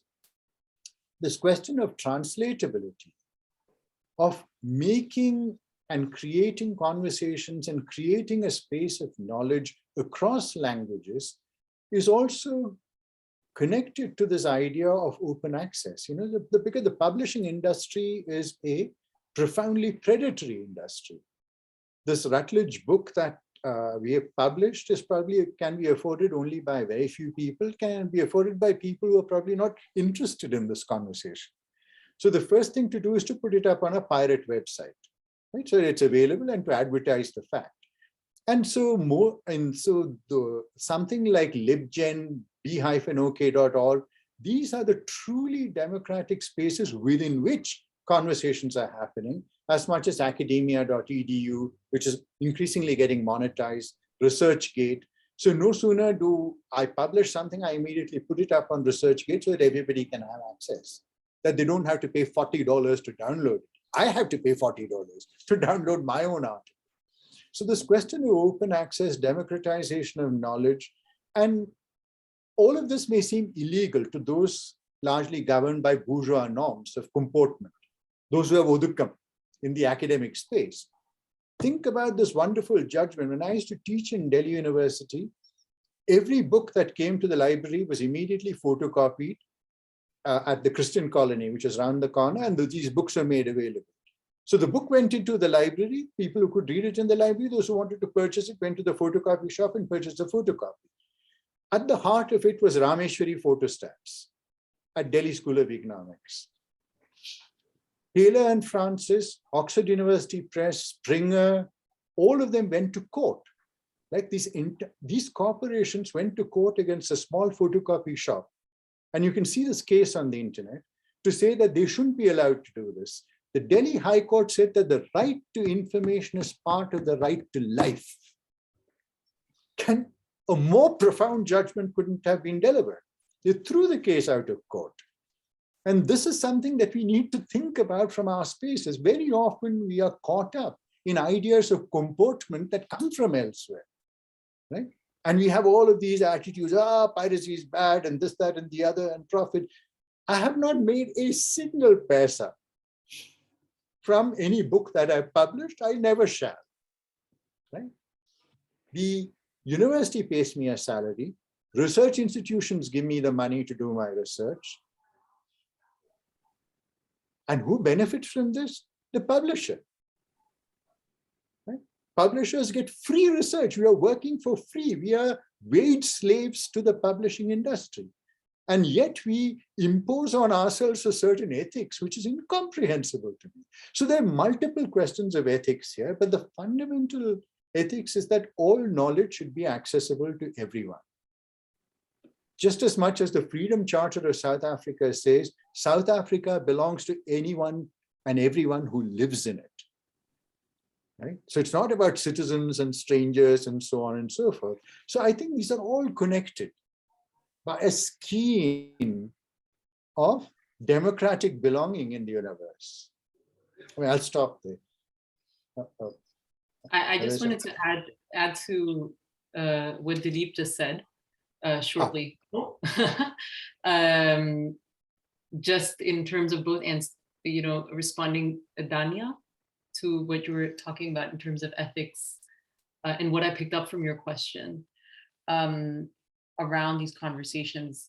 I guess one conversation in terms of what it means to ethically do this work from within the university, but also within the Global North Institution, which is a place which I and you sit in, maybe not Dilip, that has come up mostly online, I think. There's been quite intense conversations about what it means to be speaking about some of these things while sitting at certain sets of universities and not, and perhaps speaking about it within our academic publications, but not in our capacity as actual members of faculties at our universities with all of the political economy and the entanglements that requires. And so I think three sort of, I guess, terms come up for me in terms of that, in terms of how I at least try to work through some of the complicities around my own space. The first one is kind of working through and perhaps naming existing imperial entanglements between our current universities and current empire. So there's, I mean, because I work on Pakistan, from Pakistan, etc., then of course the war on terror, I mean, with all of the decolonized conversations happening around the UK, the fact that there has been active British military occupation and that was rarely a part of the conversation, always deeply disturbed me. And the fact that British military and US military and other Western military occupations still continue, even after a so-called withdrawal. Like there are still these occupations going on. So sort of naming and being part of the battles around working through those entanglements within our own institutions. The other one term that comes up for me is around transgression. So the transgression of the line between the university as an institution and the ongoing movements against empire and colonization. And of course, in the UK, the question of Palestine is an incredibly important site right now. And so LSE has a 10-year, decolonizing LSE is part of its 10-year corporate plan. But when it comes to Palestine, that suddenly, becomes controversial. So transgressing that and really, I mean, anti-imperial politics and movement organizing is still happening. And so how academics speaking about this cannot remain in conversation and embedded with that and transgress the line between the university and outside is beyond me. But I do think that, I mean, in the introduction, Dilip does this kind of tells the story of the different critiques of colonialism, using Partha Chatterjee's, like, I think it was Moment of Arrival, et cetera, et cetera. But another way that I also think about that history is how what you could call the first generation of anti-colonial thinkers were always embedded in anti-colonial movements. And there's been obviously the post-colonial sort of North American academic shifts kind of disconnected from that, some partially because of all sorts of reasons for that. But it's important to sort of reconnect with some of those movements to transgress the line between the institution of the university and the movements outside. And the last one, and you mentioned this a little bit, Dania, when you were speaking, was refusal, which of course, like thinkers like Audra Simpson, especially Indigenous American Canadian thinkers, Audra Simpson, then Eve Tuck and Wang is very important, decolonization as a metaphor.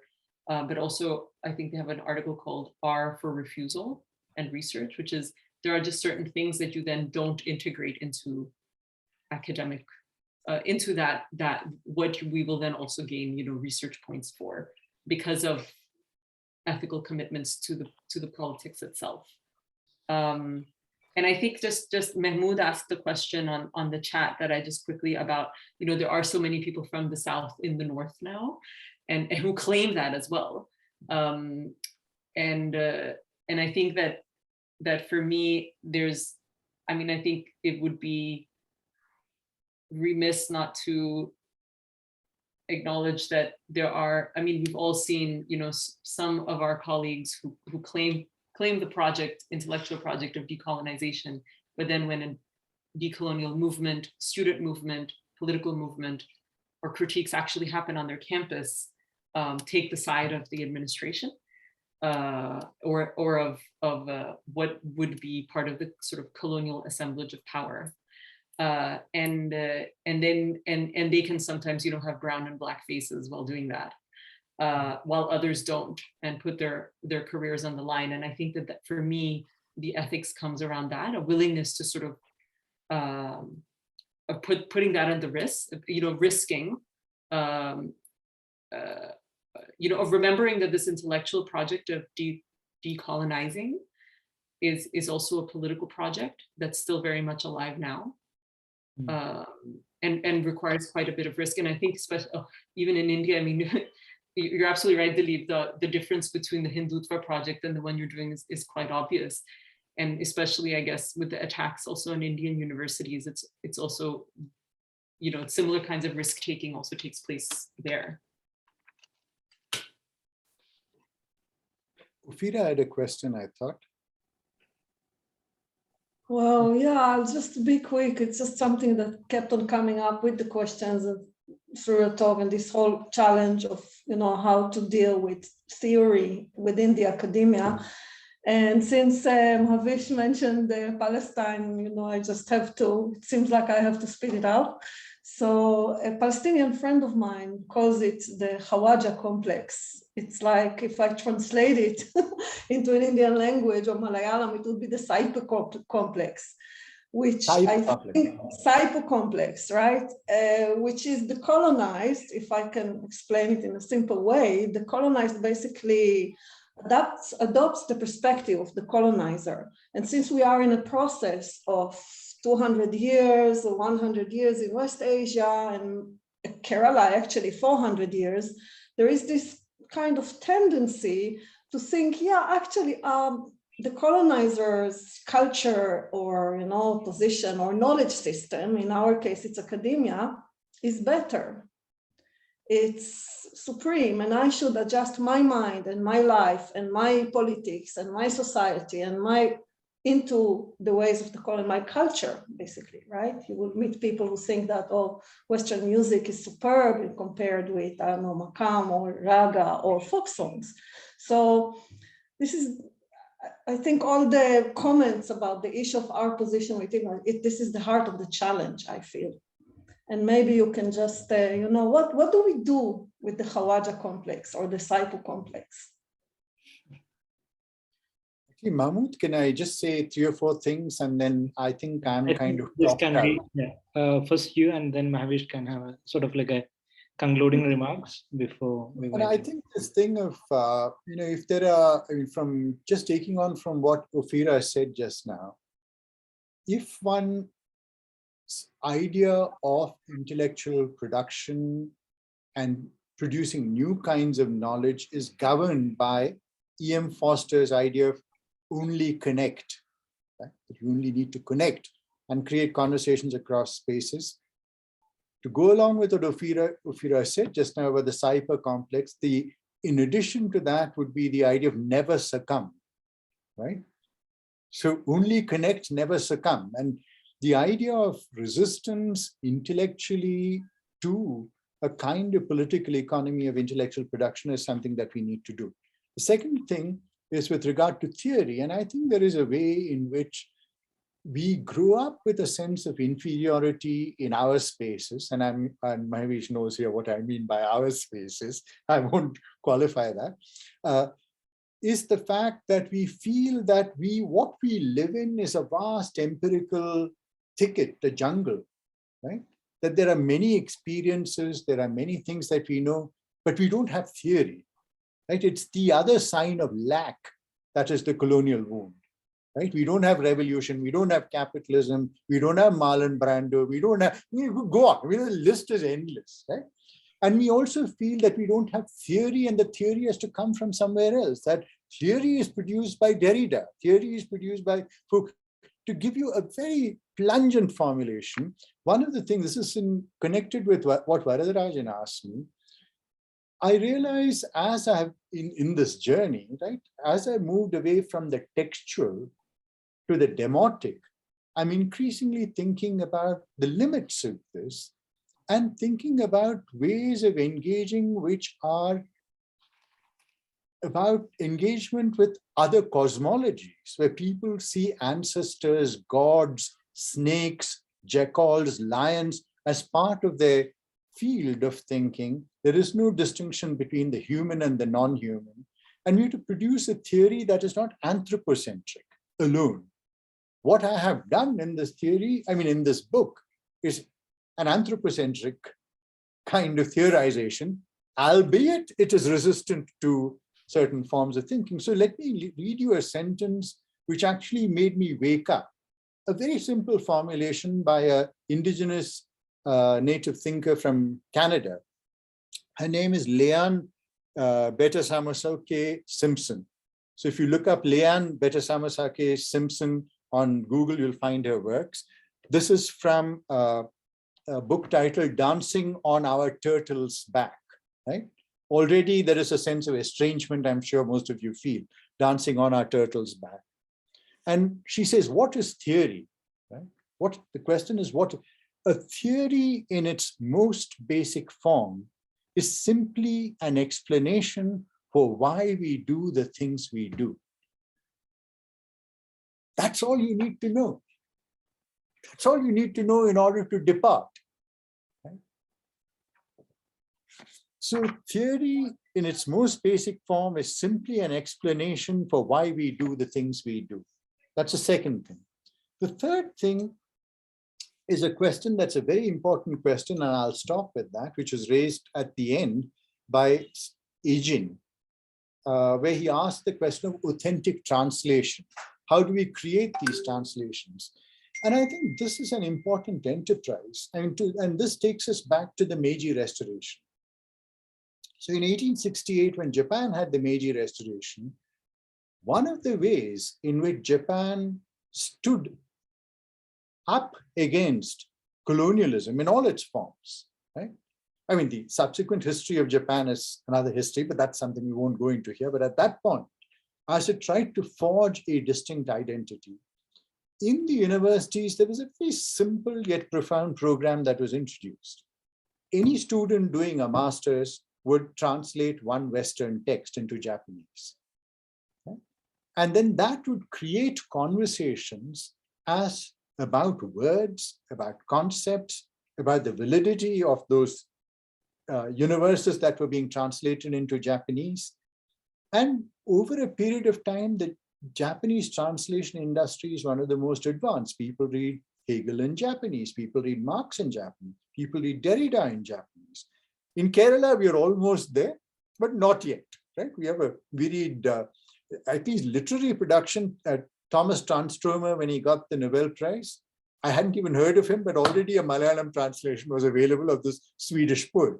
So there's something there about translation that we need to think about, where it's important for us to engage in this task of translation into our languages as well, what Pascal Casanova called the process of in-translation, right?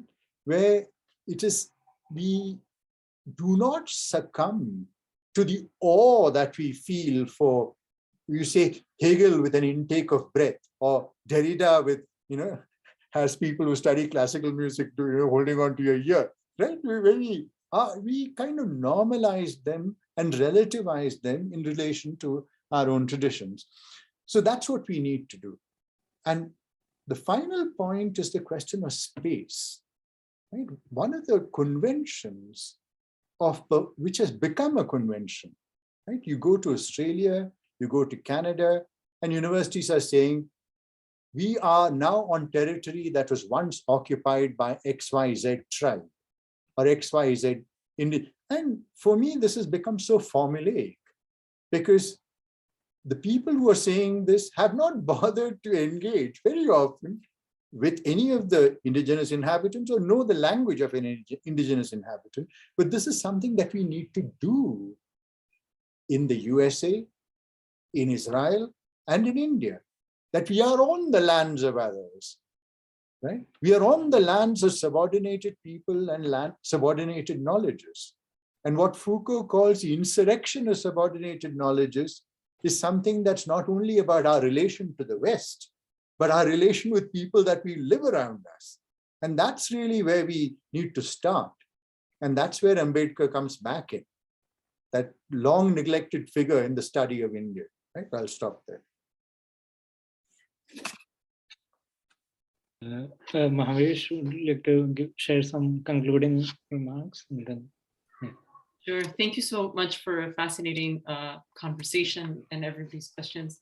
I think that my concluding remark is that it's quite clear to me, has been quite clear to me for quite a while, what a hugely ambitious undertaking all of this is, and how much work we still have to do. And I'm not always sure that those who sort of espouse decolonizing are fully aware of the levels of work still necessary.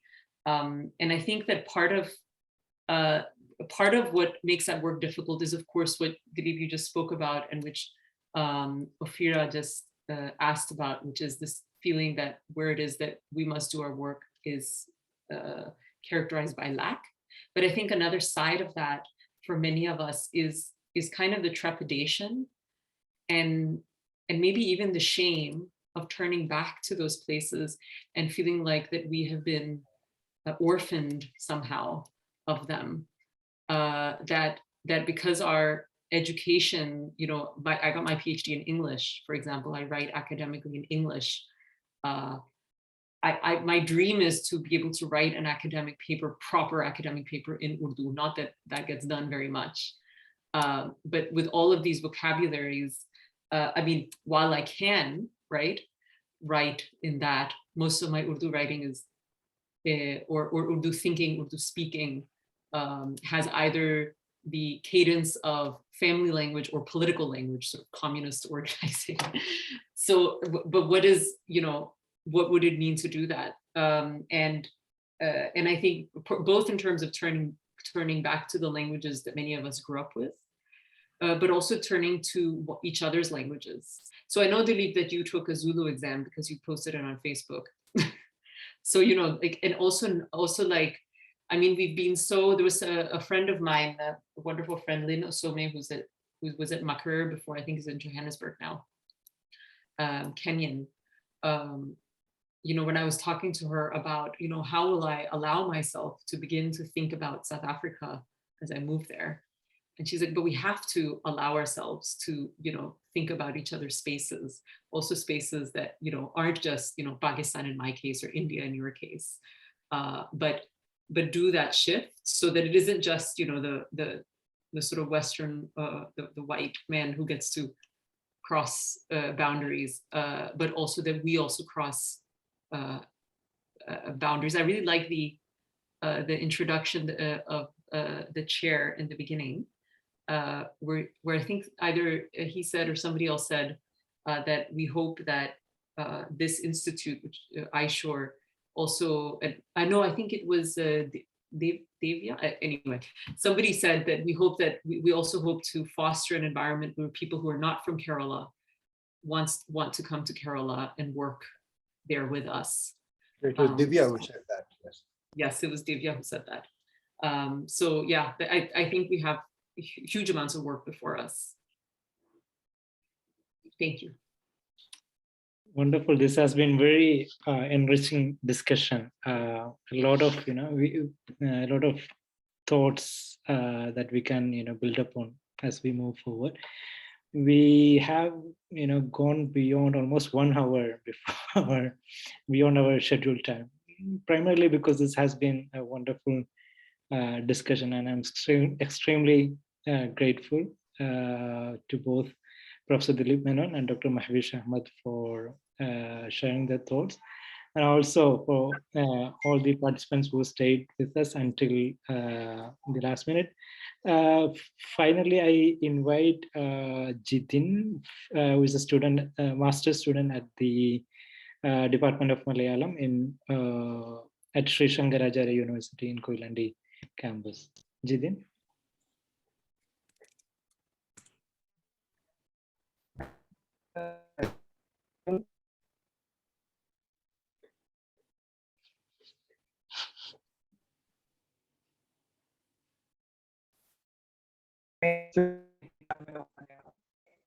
the Sankaracharya University of Sanskrit.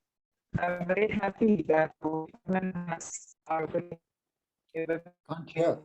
an academic community. I'm also happy to be tasked with proposing vote of thanks at this event. Professor Dilip Menon presented a beautiful paper on the topic changing theory, doing social sciences in the global south. I thank Professor Menon on behalf of the university, and I show the discussant of this event was Dr. Mahvish Ahmad of London School of Economics.